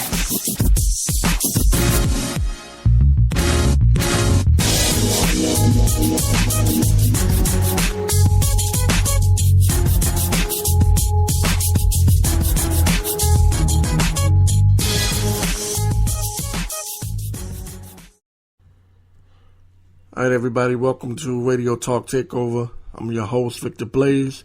My co-host, Rashad Mitchell. Coming to you with a full hour today, full of sports breakdowns and sports talk. And we're going to go ahead and ask you to check out Radio Talk Takeover .weebly.com. Also, the new website, rttoshow.com. That's rttoshow.com. We were talking earlier this week, and we were talking about what we were going to deal with in the show, and I had already did a recording on, or I did an episode on the fact that the Dallas Cowboys was looking to find a backup quarterback to Tony Romo. And one of the people that they were looking at was Robert Griffin III and also Johnny Manziel, according to Troy Aikman. And we know, well, it's pretty much believable that Troy Aikman would have the inside scoop on what's going on in Dallas. So, what you think about that? You think Troy Aikman might know something? Possibly, obviously he's a Dallas Cowboy, and yeah, he might know something, but we'll see. But when you look at Manziel, obviously, I don't know if you heard the news, he's going to be released from the Cleveland Browns next month because there was an altercation that he had with, I guess, from a girlfriend or something like that. So you're already, in trouble already, once again. So if the Dallas Cowboys want to go in that direction of Manziel or RG3, you got to go with RG3 because he's not going to give you any trouble off the field. The issue with him was his injuries, and I think some of the coaches that he played for didn't really believe in him, whether it's John Gruden or Shanahan. Plus, maybe he was like kind of selfish, trying to make it all about him as a quarterback. When he was with the Redskins, he was starting as a quarterback. It was all about him. So it's like the combination of those things. I don't think he's going to bring any trouble off the field if he was to go to Dallas. But Manziel, he needs to focus on the person and not the football player because the guy, he's dealing with a lot of bad situations right now. Drinking, partying.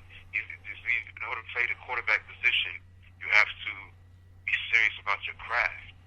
You are the franchise you're the franchise player, or the ultimate franchise player. You're the one that is the leader of the team, and you cannot be acting like this and having these antics going on off the field. So I think the best thing is Dallas want to go and get a guy like RG3. I'll take a chance on him because he's not going to give you any trouble off the field. I agree with that. I think Griffin is better suited for Dallas. Both quarterbacks are Texas quarterbacks, or they both played.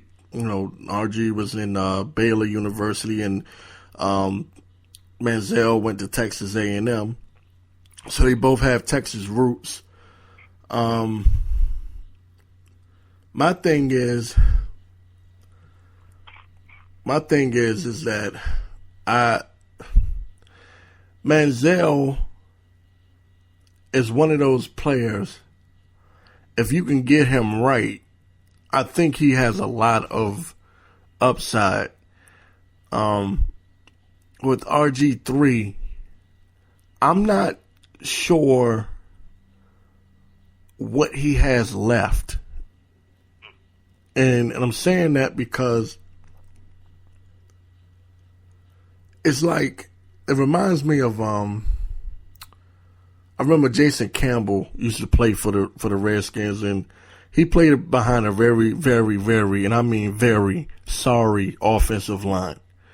And they beat the snot out of him to a point where people forget he was a first round draft pick out of Auburn, and he got beat up so bad by the Redskins that he just could not get it together even when he went to other teams.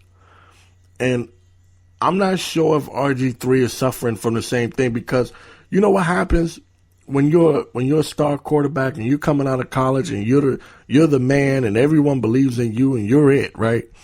But what happens when you get beat up and you take a good whooping for, a couple of years like RG3 has, sometimes you lose something and you're never able to get it back again. And that's confidence. I wonder if the Redskins, with their sorry offensive line and their sorry coaching and their sorry organization as a whole, has taken away RG3's confidence.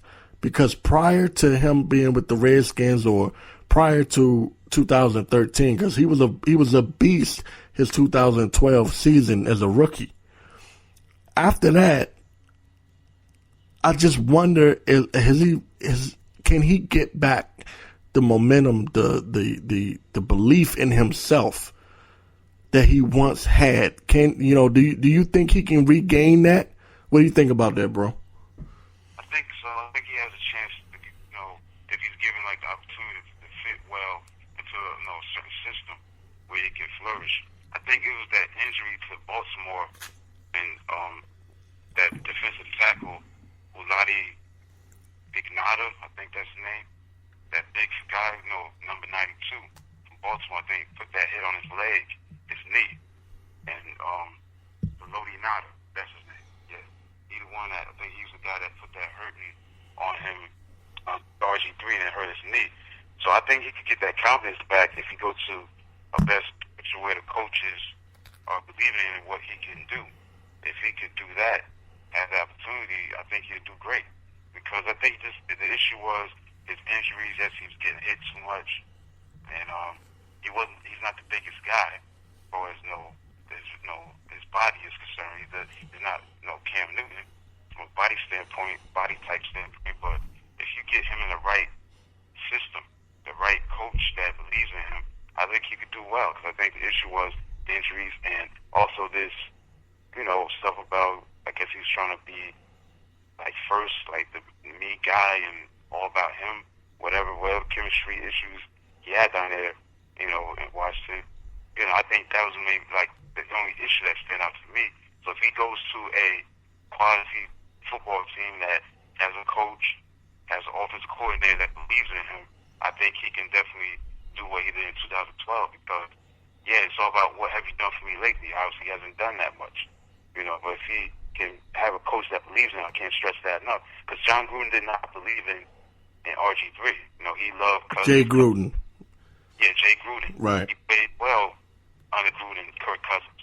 That was only 1 year, so now we're going to see what he can do this coming season, and he can be consistent. So I think RG3, should be given a shot. Agreed, and I'm gonna piggyback off of something you just said, right? You just mentioned that RG3 was about himself, right? And he was a me type of person, right? Yeah. Now, okay. Now I'm gonna say this, and this is gonna sound crazy to some people, but sometimes it's good for a person to be about a me type of person. You know why? Some people thrive off of that. Yeah. When a person, it's not always a negative thing for someone to be all about themselves, especially when they're excelling, when they're succeeding. Sometimes it's good that they have that ego. They believe they can do anything, and therefore they're not scared to try to do anything. That's what we're seeing with Cam Newton. Cam Newton steps on the field and he's smiling before the game starts, as if he's already won. Now, if you're a coach that don't understand that that's what makes that man tick, and you try to tell him to be more humble, that might take away from who he is as a player. got truth to that. Yeah, and I don't know if the Redskins organization, and they've been known to do some dumb stuff, if those coaches were trying to humble him and may have taken away that swagger. You know, they took away his confidence. They took away what made RG3 RG3. Because there's Robert Griffin III, and then there's RG3. It's like two different people. And when he's off the field, you want Robert Griffin III. But when he's on the field, you want RG3. Yeah. You know, and to take that away from him and try to make him humble. When this man is a Heisman Trophy winner, the first Heisman Trophy winner to come out of Baylor, who heard of Baylor before RG3? The man's on the cover of one of the last NCAA games. He's the man. Let him be the man. Yeah. You know what I'm saying? You know what I'm saying? Like, imagine if somebody went up to Michael Jordan and said, Jordan, we know that, you know, you're able to hit these game-winning shots and you're dunking the ball with your tongue hanging out and you can leap from the free throw line. But could you please try not to show it? You know, that would take away from him. So I just think that him putting the team on his shoulders, because a lot of times what people wasn't hearing was that, yes, RG3 was confident. Yes, he was bold. But he used to say a lot of times, even when they would lose, he would say, listen, it's on me. You know, got to do better. This is my team. He would take the burden of the team and put it on his shoulders. And that's what he was taught to do. I think his dad is a Marine, if I'm not mistaken. So he was a I'm going to do the best I can do type person because this team can't win without me. So yes, we know in truth that they can win without him, but is it so bad for him to think that way, to try to be as close to perfect as you can possibly be? I mean, I don't see the harm in that. And I think that the Redskins did a poor job in how they managed him, how they dealt with him. I think that Jay Gruden in particular, well, no, I can say it about both coaches, him and Shanahan. I just believe that they could have allowed this man to develop into what now is Cam Newton, the Superman that he was becoming. You know, that's my personal opinion on that. You have anything to add to that, bro? Yeah, you have to make some valid points. RG3 did have a swagger about him. He had that, RG3, that moniker on him, and he played with that swagger. And I think just the injuries, did him in. I think, that injury to Baltimore, I think it was against Baltimore that just, messed everything up. I think that was during his rookie year, I think, at that time, because he got hurt in that same year. And then that playoff game, he tried to come back, and he was still, injured. That was against Seattle. Right. Yeah, so I think RG3, should get another chance. I don't think Manziel should not get a chance right now. He got to work on himself, the person, rather than work on the football player. Obviously, he's not serious about football. He's a Heisman Trophy winner himself. Right. He won the Heisman, but there's no excuse, when you have, I think his family came out, oil money? So he was wealthy. Mm-hmm. Games and doing all this, hanging out with celebrities and all that. So he's not ready for that. He doesn't know how to handle the success that came with growing up with all this wealth around him. And then you go into the NFL and you do all this, the money sign and all that. That's immaturity. You don't want that. Be doing that. I mean, you gotta, again, I can't be hypocritical because RG3 played with swagger, and Manziel has a swagger too. He played with a swagger as well. But that money sign stuff, that's not good to be doing that. Just play, do what But okay. Yeah. I don't have a problem with the money sign thing. His problem is off the field stuff, because even like Cam does a little Superman dip or whatever you call it. You know what I'm saying? I don't really have a problem with that, with the money sign. You know, you want to throw up the money sign, that's cool. My thing was, you know, he didn't take football serious. He thought the NFL was going to be like college, where he was going to be able to just throw the damn ball up and somebody would reach up and catch it because he's Johnny Manziel, you know. And he was great in college, man. He was fun to watch, but every once in a blue moon, he'll do something in the NFL to make you go, oh, okay, that's the Johnny that I remember. But man, he's really fallen off far, you know. Yeah, I think Manziel needs to just work on himself as a person. You know, everybody gets, you know, another chance. You know, he deserves it, but I don't think he deserves it right now because he wore out his welcome as a Cleveland Brown, and I think the Cleveland Browns has a right to, you know, get rid of him. They, like I said, I don't know if you saw it, they're going to release him next month in March. So he's out of there. You know, he's not. They're not going to know. He's not going to be on the Cleveland Browns. I don't know if you saw that. Well, that might be the best thing that happened to him, because I don't know if he really wants to be a Cleveland Brown. Yeah, and it's such a bad franchise as it is. They haven't had a quarterback since, you gotta go back to Bernie Kosar. I mean, they haven't had a big time, really good quarterback. And Bernie Kosar, you know, took them to like about 3 AFC Championship games, 1986, 87, 89. Yeah. They had to drive against Denver. The fumble. Yeah. Yeah, Ernest Biner. Yeah, that's right. Ernest Biner at the goal line. Yeah, and then they lost in 89, I think 37-21, something like that. So that's the last time they truly had a big-time quarterback. You got to go back to a guy like him, Bernie Kosar. Well, they were like the damn Buffalo Bills before the Buffalo Bills were. You know? They're coming up short. Yeah, I mean, damn, fumbling the ball at the goal line, man, that was crazy. Yeah, man. And you're right. They haven't had a quarterback since Bernie Kosar, but you also got to remember they were out of the league for a while. That's true.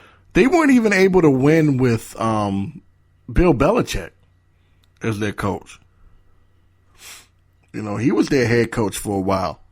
Yeah, Belichick. Yeah, you're right. He coached them in 1991 after he was with the Giants, and you know, he went to coach them. But obviously, he didn't have Tom Brady, so.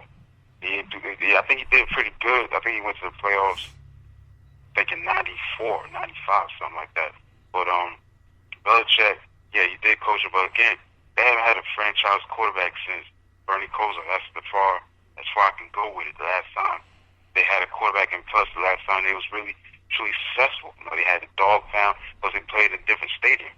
That I forgot the name of the stadium.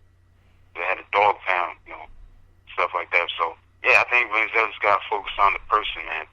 And then just get himself situated off the field. And plus, I think you got to show whatever franchise wants to like deal with him to, you know, see if he's serious about his craft as a football player, as a quarterback. You know, see if he's serious about studying film.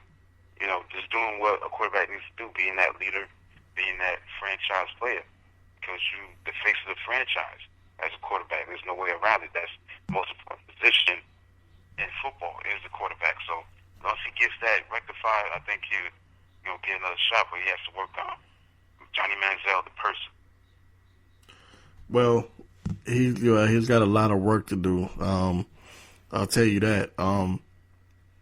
And he's boy, I don't know. If there's any getting to him. How old is he? What is he, like 20-something? 20? I mean, I know he's 20-something, but is he like 20? Like, you know, his early 20s. Like 24, maybe? Yeah, I'm not sure, but I'll search that if I was to do it. But, yeah, you know, you got to be in his early 20s. He's still young. I mean, he still got a lot of opportunities to, you know, play football. But right now, I don't think no team's going to take him. I don't think no team's going to take a chance at this guy because they don't believe he's going to be able to handle, being a quarterback for a team because of the off-the-field situation. So I don't think he's going to get a chance, a shot to me. Yeah, this is Radio Talk Takeover. I'm your host, Victor Blaze, and got my co-host, Rashad Mitchell here, and we're talking about the Dallas Cowboys quarterback situation. Rumor, if you haven't heard it, this week, last week, Troy Aikman dropped a bomb saying that the Dallas Cowboys were looking at possibly having Robert Griffin III or Johnny Manziel as a backup quarterback to Tony Romo. Now, speaking of Tony Romo, what do you think about him? You think his time is up? You think he's going to be able to have another season where he's healthy, or do you think that he's going to continue to get hurt like this? This could be it for Romo. I mean, this guy, again, he has the ability. He definitely has been productive as a quarterback, but he gets hurt too much. He's too fragile. He gets hurt way too much. He's suffering so many injuries. I just think that this could be it for him. I mean, if they go with RG3 or whatever quarterback, they're going to need a quarterback, man. They're going to need a quarterback because this guy, Romo, always getting hurt all the time. He always hurts. So I think this could be it for him, for me. Because he's just too injury prone. Well, Cowboy fans don't want to hear that one. Well, actually, some of them may want to hear it. Some of them are tired of the Romo era. Yeah, it hasn't been a good era, man. Because think about me, this is going on like 10, 11 years since you've been the quarterback, and you just, again, this guy has great ability. He's done some great things, but his mishaps in these playoff games, whether it's against the Giants, threw an interception against the Giants, or W. McCorders intercepted that pass, or the Seattle botched the fumble, a field goal. I mean, everything just went downhill. This guy was just always an accident waiting to happen, it seemed like, with Romo. Throwing an interception, the key spot. He has ability, no doubt. Maybe a Hall of Famer, maybe, but I don't know. But possible. I believe he's a Hall of Famer. Yeah, he's probably the best quarterback ever to play for the Cowboys. That's true. Yeah, because it's tough to say that. You got Roger Staubach and even Don Meredith, obviously Troy Aikman. But the numbers, from that standpoint, he has more. He has to have more. He has to be like the career leader in touchdown passes. I mean, no question. He has to have more than Staubach and Aikman. Ooh, man. He's going to end up being one of those people that, he's going to end up being one of them quarterbacks like Dan Marino, Dan Fouts. Yeah, but he's just been hurt so much, man. That's the thing, man. That he's always injured all the time, and when you get hurt all the time, that the team suffered a lot. Yeah. Cowboys suffered a lot because of the injury that he had. I think it was against the Eagles. So that's the way it is, man. I think so for Romo. And then they got to go in another direction. I take a shot at RG3 or whatever quarterback that's going to be available on the free agent market. You take your chance. But the problem with RG3, he always hurt. You're going to get the same thing with him that you would get with Aikman. I mean, that's the Aikman with Romo. Yeah. That's what Cowboys do.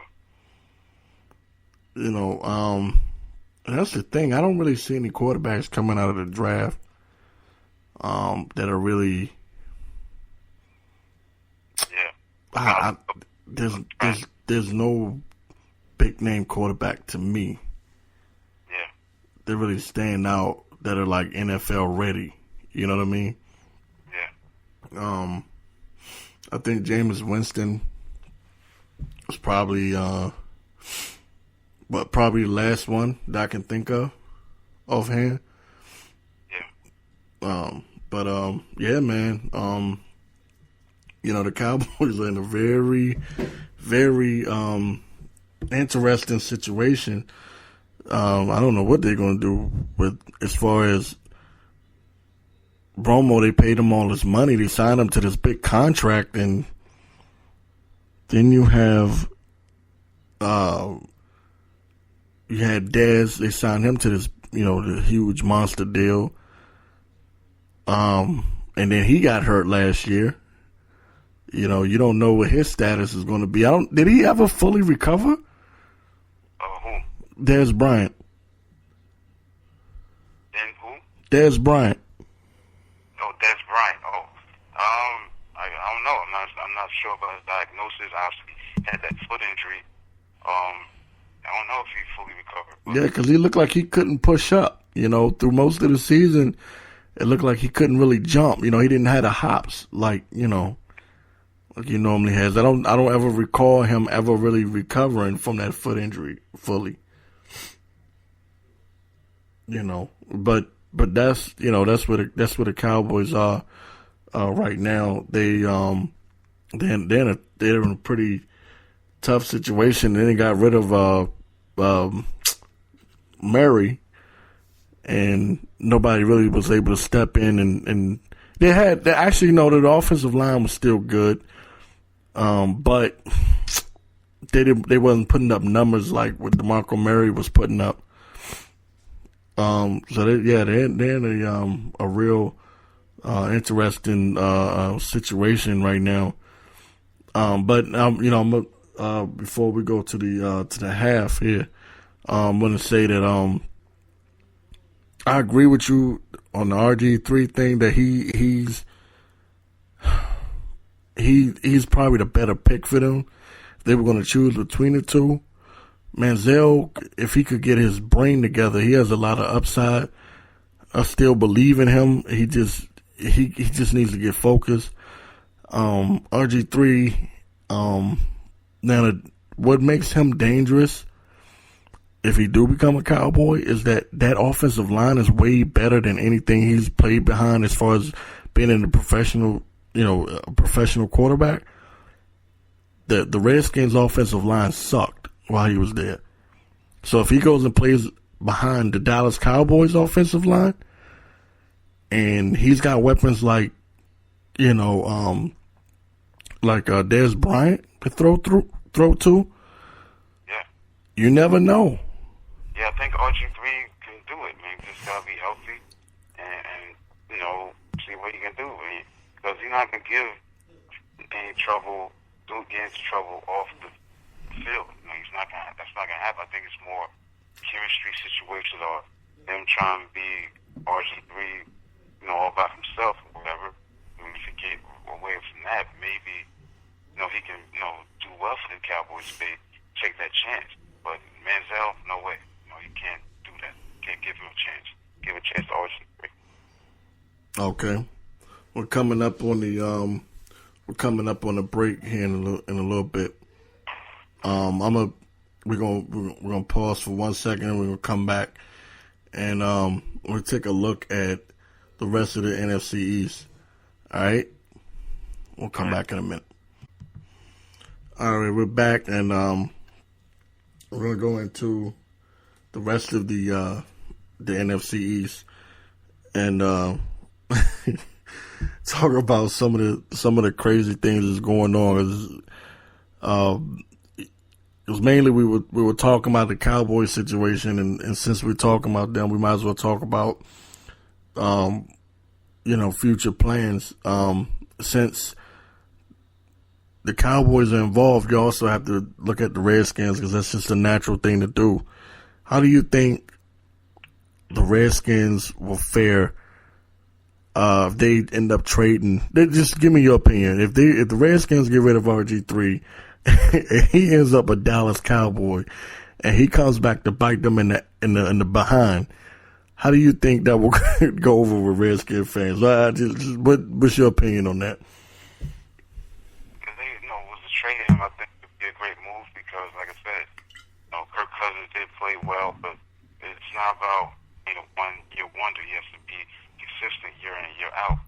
Yeah, obviously, the Redskins fans would not, like that they traded RG3, but I think he needs to move on. He needs to move on to another franchise, and obviously, Jay Gruden has a lot of confidence in Kirk Cousins. He loves what he does, and he loves the way he performed last year.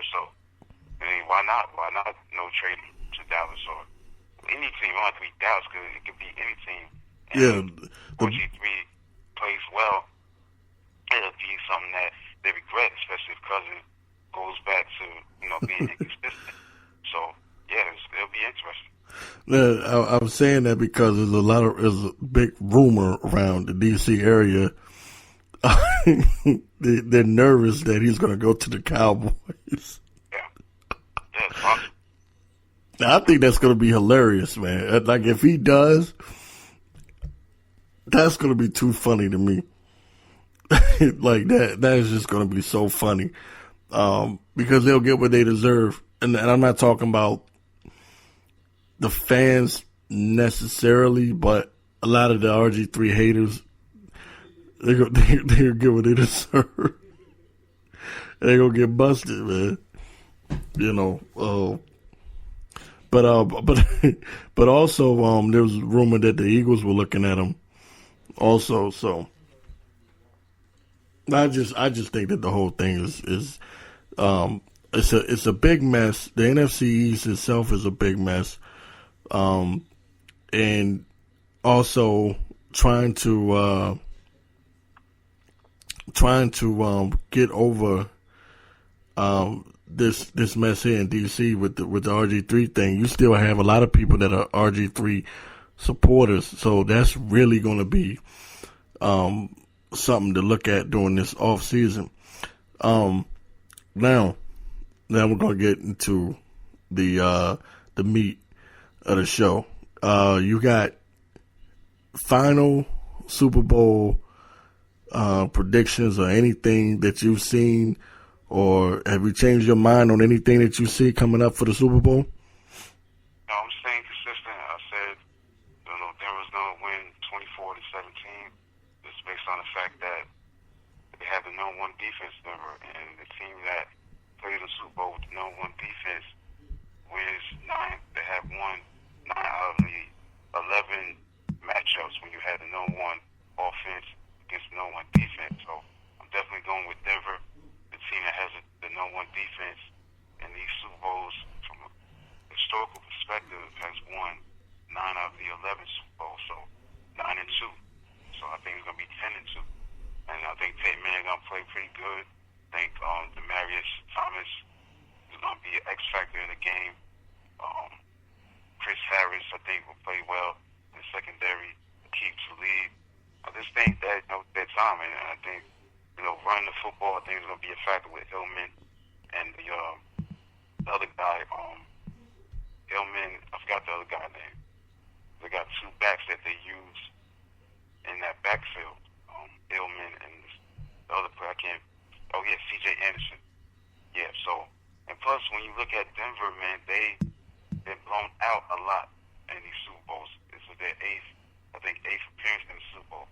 Majority of them they've been blown out in. I can't see Denver. Okay, if they lose a close one, so be it.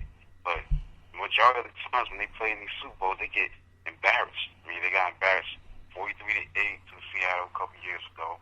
You go back to the Super Bowl 21 with the Giants, 39-20, 87, 42-10 to the Redskins. 49ers. 55-10 the 49ers, and go back to the Cowboys. They went up against in 77. Damn. 27-10. So they've been dominated, lost by double digits, except for those 2 Super Bowls that they won with Terrell Davis. And obviously he made the difference. John Elway was on his way out, but Terrell Davis made the difference in his running game. And obviously, they kind of underrated historically for what they accomplished, especially the 98 team. But I just think that I can't see Denver being embarrassed again in the Super Bowl, and that's why I'm going with Denver.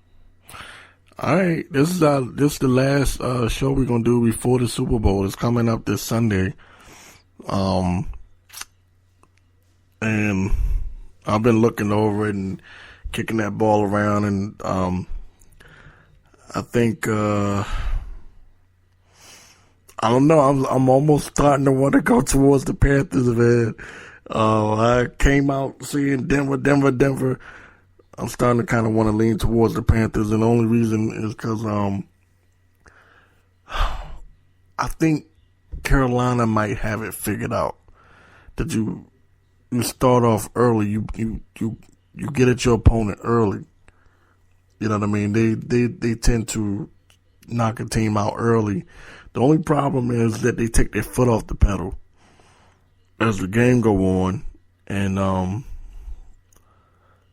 like I said before, if it's a close game, I'm gonna give it to Denver. But I'm starting to, I don't know, get that feeling that the Panthers might just come in there, and this might be another one of those Super Bowls like Denver against the Redskins or against the Giants where they get blown out, man. It could happen. Seattle did it to them, That wasn't that long ago. That's what I'm saying. Like, they've been blown out so many times. Yeah, 43-8. I think that was the final score a couple years ago. Yeah, they've been blown out too many times. They've been in these Super Bowl games, and I can't see them getting blown out again. I mean, especially if this could be Hitman's final game. I mean, I just feel that they got to play better. I mean, they have not represented themselves as an AFC football team in these Super Bowls, and I think this is the year they're going to, turn it around. They're going to get it done. What about the coaching matchup? What do you think about that with Kubiak versus Ron Rivera? Well, Kubiak has definitely done a job of making this team more tougher. With their defense, running the ball. They're going to be committed to run the ball as well, like I said, with C.J. Anderson and Ronnie Hillman. I think, obviously these two coaches take a back seat because they don't have Super Bowl experience as far as coaching in the Super Bowl. Ron Rivera, obviously, he played on the 85 Bear team in 85. It was probably the greatest team ever. And he knows about Super Bowls. He played on Coach Mike Dicker. He's played in big games before as a linebacker. I think these two coaches are pretty good. I think and to see what choices they make, the X's and O's, when we dealing with a magnitude of this Super Bowl. And I think that this is interesting to see if they're going to treat this game as just another game. Where, it's a Super Bowl and it's just another game in terms of the fact that it's a football game, but the atmosphere around it and the hype around it makes it bigger than it really is. So I think the key is to see if both coaches, either one, can just make sure that these players be in an understanding and a frame of mind that, okay, this is the Super Bowl, that and the hype around it is major, but treat it as another game. Play like you've been playing and do what you have to do to execute to win. It's just another game. The only problem and difference is that it's the Super Bowl, and the hype around the Super Bowl makes it bigger than it is. So I think the key is to see if both coaches can handle that pressure, that hype. Because, again, you got a Carolina team that's very young. I mean, they've never been here. Most of these players haven't been in this situation before. So it's like how they're going to handle being on that field on Sunday. And you look at Denver, more veteran team. They got, obviously, Manning that's been there before. Some guys, I think, that was on that team. But Manning doesn't have a good track record.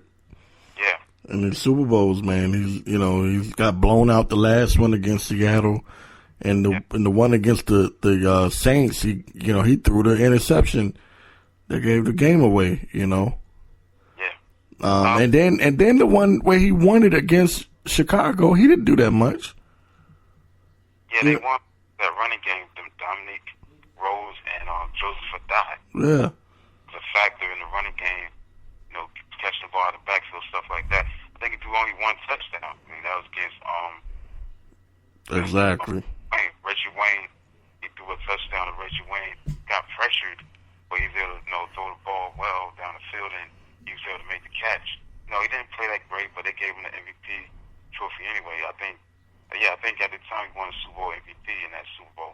Yeah, Joseph Adai and Dominic Rose, I think, was kind of like a factor in that Super Bowl. Yeah, and I'll tell you, man, this is one of the most interesting matchups that I've seen in a Super Bowl in a while. Last year's kind of played out how I figured it would.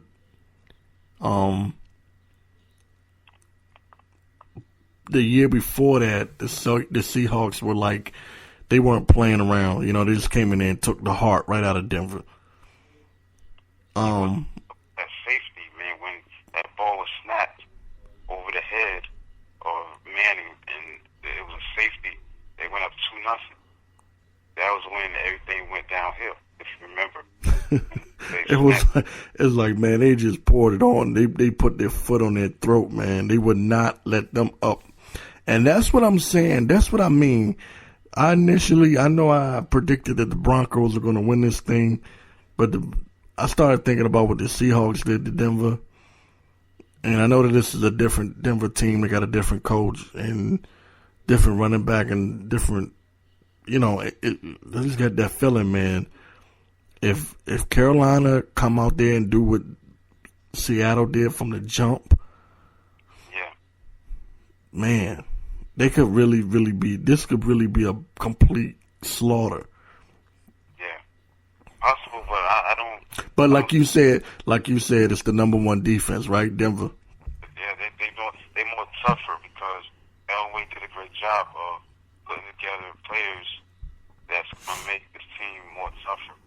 With the addition of DeMarcus Ware, this is his first Super Bowl because he wasn't on that team in 2013. That's right. In the following year, right? His first Super Bowl. So you add him with Von Miller and T.J. Ward. I don't think was on that 2013 team. So whatever moves he made the team more tougher. And I think with the running game, a little that, and this is the defensive side, giving them a toughness, and I think that's going to be a factor in the Super Bowl. I just don't see that 2013 team was all about offense. They were finesse. They wasn't tough. So now when you get a defense that's number one in the league, I think that's a toughness that you have to the table that they bring in right now, and I think they're going to definitely do that in the Super Bowl. Well, they better. They better. Because I'm telling you right now, the Panthers are coming, and the Panthers are coming to take their head off, man. This Panthers team, and I've said it before and I'll say it again, they have taken on Ron Rivera's personality. Mm-hmm. He's quiet, but he's deadly. Yeah. And that's been the Panthers all year long. No one can figure out exactly what it is that makes them. All they know is Cam Newton's the quarterback. But everyone's looking around going, damn, how they able to do what they do? And I have to give credit to the coach. Yeah. Ron Rivera coming from that Chicago Bears team, the dominant Chicago Bears team. He's brought that attitude into Carolina. Of course, you're not going to have a defense like the '85 Bears, but still, he's bringing that tenacity. He's brought that attitude there, and I don't know, man. Like I said, the closer we get, the more I'm starting to go, ooh, I can see this. The Panthers defense handles just about any quarterback there is. You imagine what they'll do to a stiff Peyton Manning? Yeah. But another thing about Carolina is that they, I can say, sneak up on people. It's such a surprising 16-1 that they had this year. I mean, they lost one game. They just played so well. And I think that was unexpected. I mean, they were 65-1 odds to win the Super Bowl, 65-1. And that's why I said on the last show, I think, I brought that up. When we did the reaction of the NFC Championship game, or the Super Bowl picks, whatever it is, the last episode. But yeah, they've been so surprising. Give them credit, but I don't think they're one of the great teams of all time. I mean, they do have one loss, and that's something special. Rivera played on that '85 Bears team. He was a backup linebacker, and they lost one game. I don't think this team is, if they do dominate great teams ever? I mean, I don't think so because they did it by so much by surprise.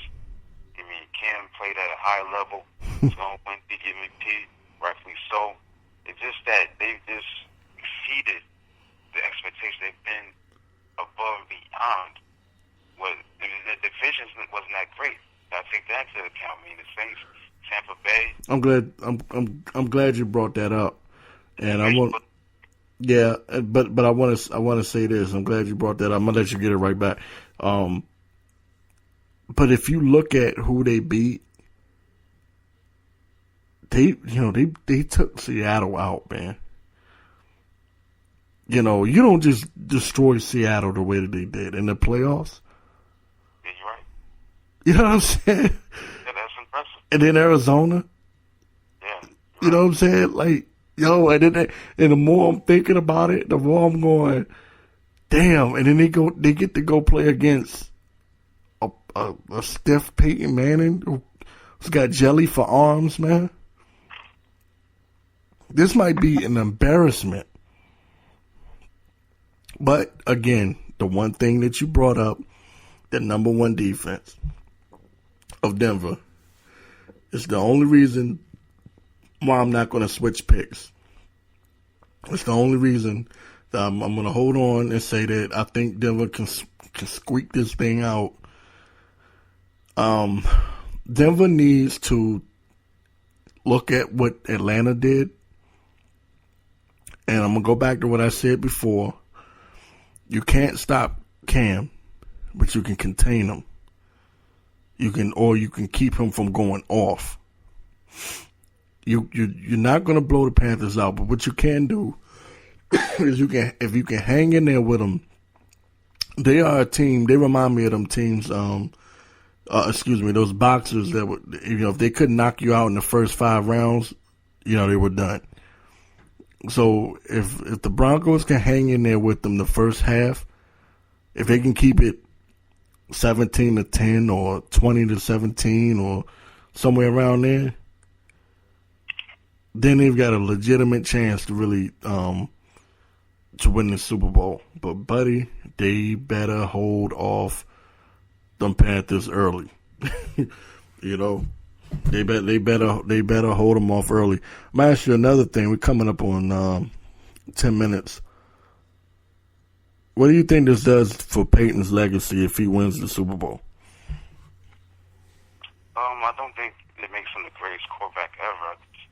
Maybe his stock obviously rises up to a standpoint where you move up a little bit, maybe to like the top 5, maybe. But he's still top 10. But maybe move him up a little bit. But I don't think he needs another Super Bowl to affirm he is a great quarterback. I mean, I think he's all-time great anyway. Just the fact that, he did his thing. You know what I'm saying? He did his thing. And it is what it is, man. He is a great quarterback, the greatest regular season quarterback, in my opinion, to ever play the game. And he was the guy that was so consistent at a high level as a player. And I think it just rises the stock a little bit. I don't think, it changes that, anything. He's still one of the greatest. So, I mean, he has to win his game, obviously. You don't, especially if this is the last game. You don't want to go out, losing. So I think it just raises his stock a little bit as quarterback. Well, I'm a disagree on one thing you said. I think I don't know if I could put him top 10, man. Top 10, I don't know. Cause I don't know. Well, I don't know about top 10, but I'll disagree with this. I think that he needs it. Because he might not need it as far as popularity is concerned, as far as the Hall of Fame is concerned, as far as, him being one of the greatest or anything like that, that he doesn't need it for that reason. I think he needs it. His little brother has 2 rings. You know what I'm saying? And when you look back at quarterbacks of this era, Roethlisberger has 2. Eli has 2. Brady has 4.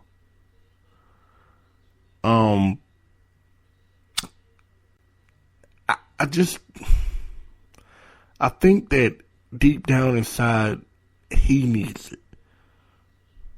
He needs it more than anything else. I think he needs it. He may not show it, but when you're a competitor, I know he's thinking to himself, damn, it doesn't look good when he look at my record. People act like they don't look at that kind of stuff, but I believe these athletes do. They're competitors, man. They play this game, and I just don't think that. I don't think. In other words, I put it to you like this, bro. Here's what I mean. Peyton remember when he injured his neck this last year with the Colts? Yeah, he had those surgeries on his neck. He could have walked away from the game right then. He had a Super Bowl already. Yeah, that's right. Okay, but he came back. Yeah, look what he did. Okay, and he came back. Now you got to think, he came back for a reason. Yeah. He came back because he wanted another Super Bowl. Yeah, and also to prove that he can still play the game, and obviously he did that. He threw 55 touchdowns a couple years ago. He set the record for most touchdowns in the season, so he definitely responded after those surgeries. And again, look at this too. What quarterback can say that they led 2 franchises to 2 Super Bowls? Right, but it'd be even better if he can win it. And I think deep down inside, that's really what he wanted. I think that's what he came back for. I don't think he put his life, his health, literally, on the line because they didn't know if this dude was going to be able to do anything. I remember when they were like, man, one bad hit and this guy's gone, paralyzed. Yeah. I don't think he put his health on the line just to say, I can still play. I think he's thinking to himself, no way in hell am I going to go out like this. I think he wants that second Super Bowl, and he's well aware of records. He's well aware of what his. He's like an historian because if you remember when Johnny Unitas passed away, he wore his cleats. Well, see, there you go. Yeah, he wore his cleats, so he knows the game. He's a historian. He respects the history of the game. And plus, look at Joe Montana. Montana played with San Francisco. He went to Kansas City. He didn't lead them to no Super Bowl. They never played in the Super Bowl. He led to the championship game in '93, but they lost to Buffalo. To him. So he could do something that a lot of quarterbacks never had done. Win 2 Super Bowls with 2 different teams. That is not easy to do. That's hard. Well, you prove my point. You definitely made my point now that, what I already believe, you just confirmed everything that I was just, getting ready to say that, I believe this guy really, really wants the Super Bowl. Absolutely. Yeah. And it would be nice for him to ride out, on top. He's been a great ambassador to the game. He's going to end up being the head coach too. There's already rumors about that. They were saying that, a long time ago that he's going to be a coach. He was already a coach on the field. So he's probably going to, I'm pretty sure any team that he wants, pretty much. I shouldn't say any team he wants, but a lot of teams, would be glad to have Peyton Manning as a head coach. But I think as far as his playing career is concerned, there are a lot of people like me out here that criticize, whether fair or not, whether he gives a damn or not, nobody knows. But there are a lot of people that look at his playoff record, and his playoff record is not impressive. It just isn't, and I don't think he wants to go out like that. Like I just don't think he wants to be, like somebody be able to say, hey, look, Eli's got 2, you only got 1. You know what I'm saying? With all the records that he's broken a lot of records over the years.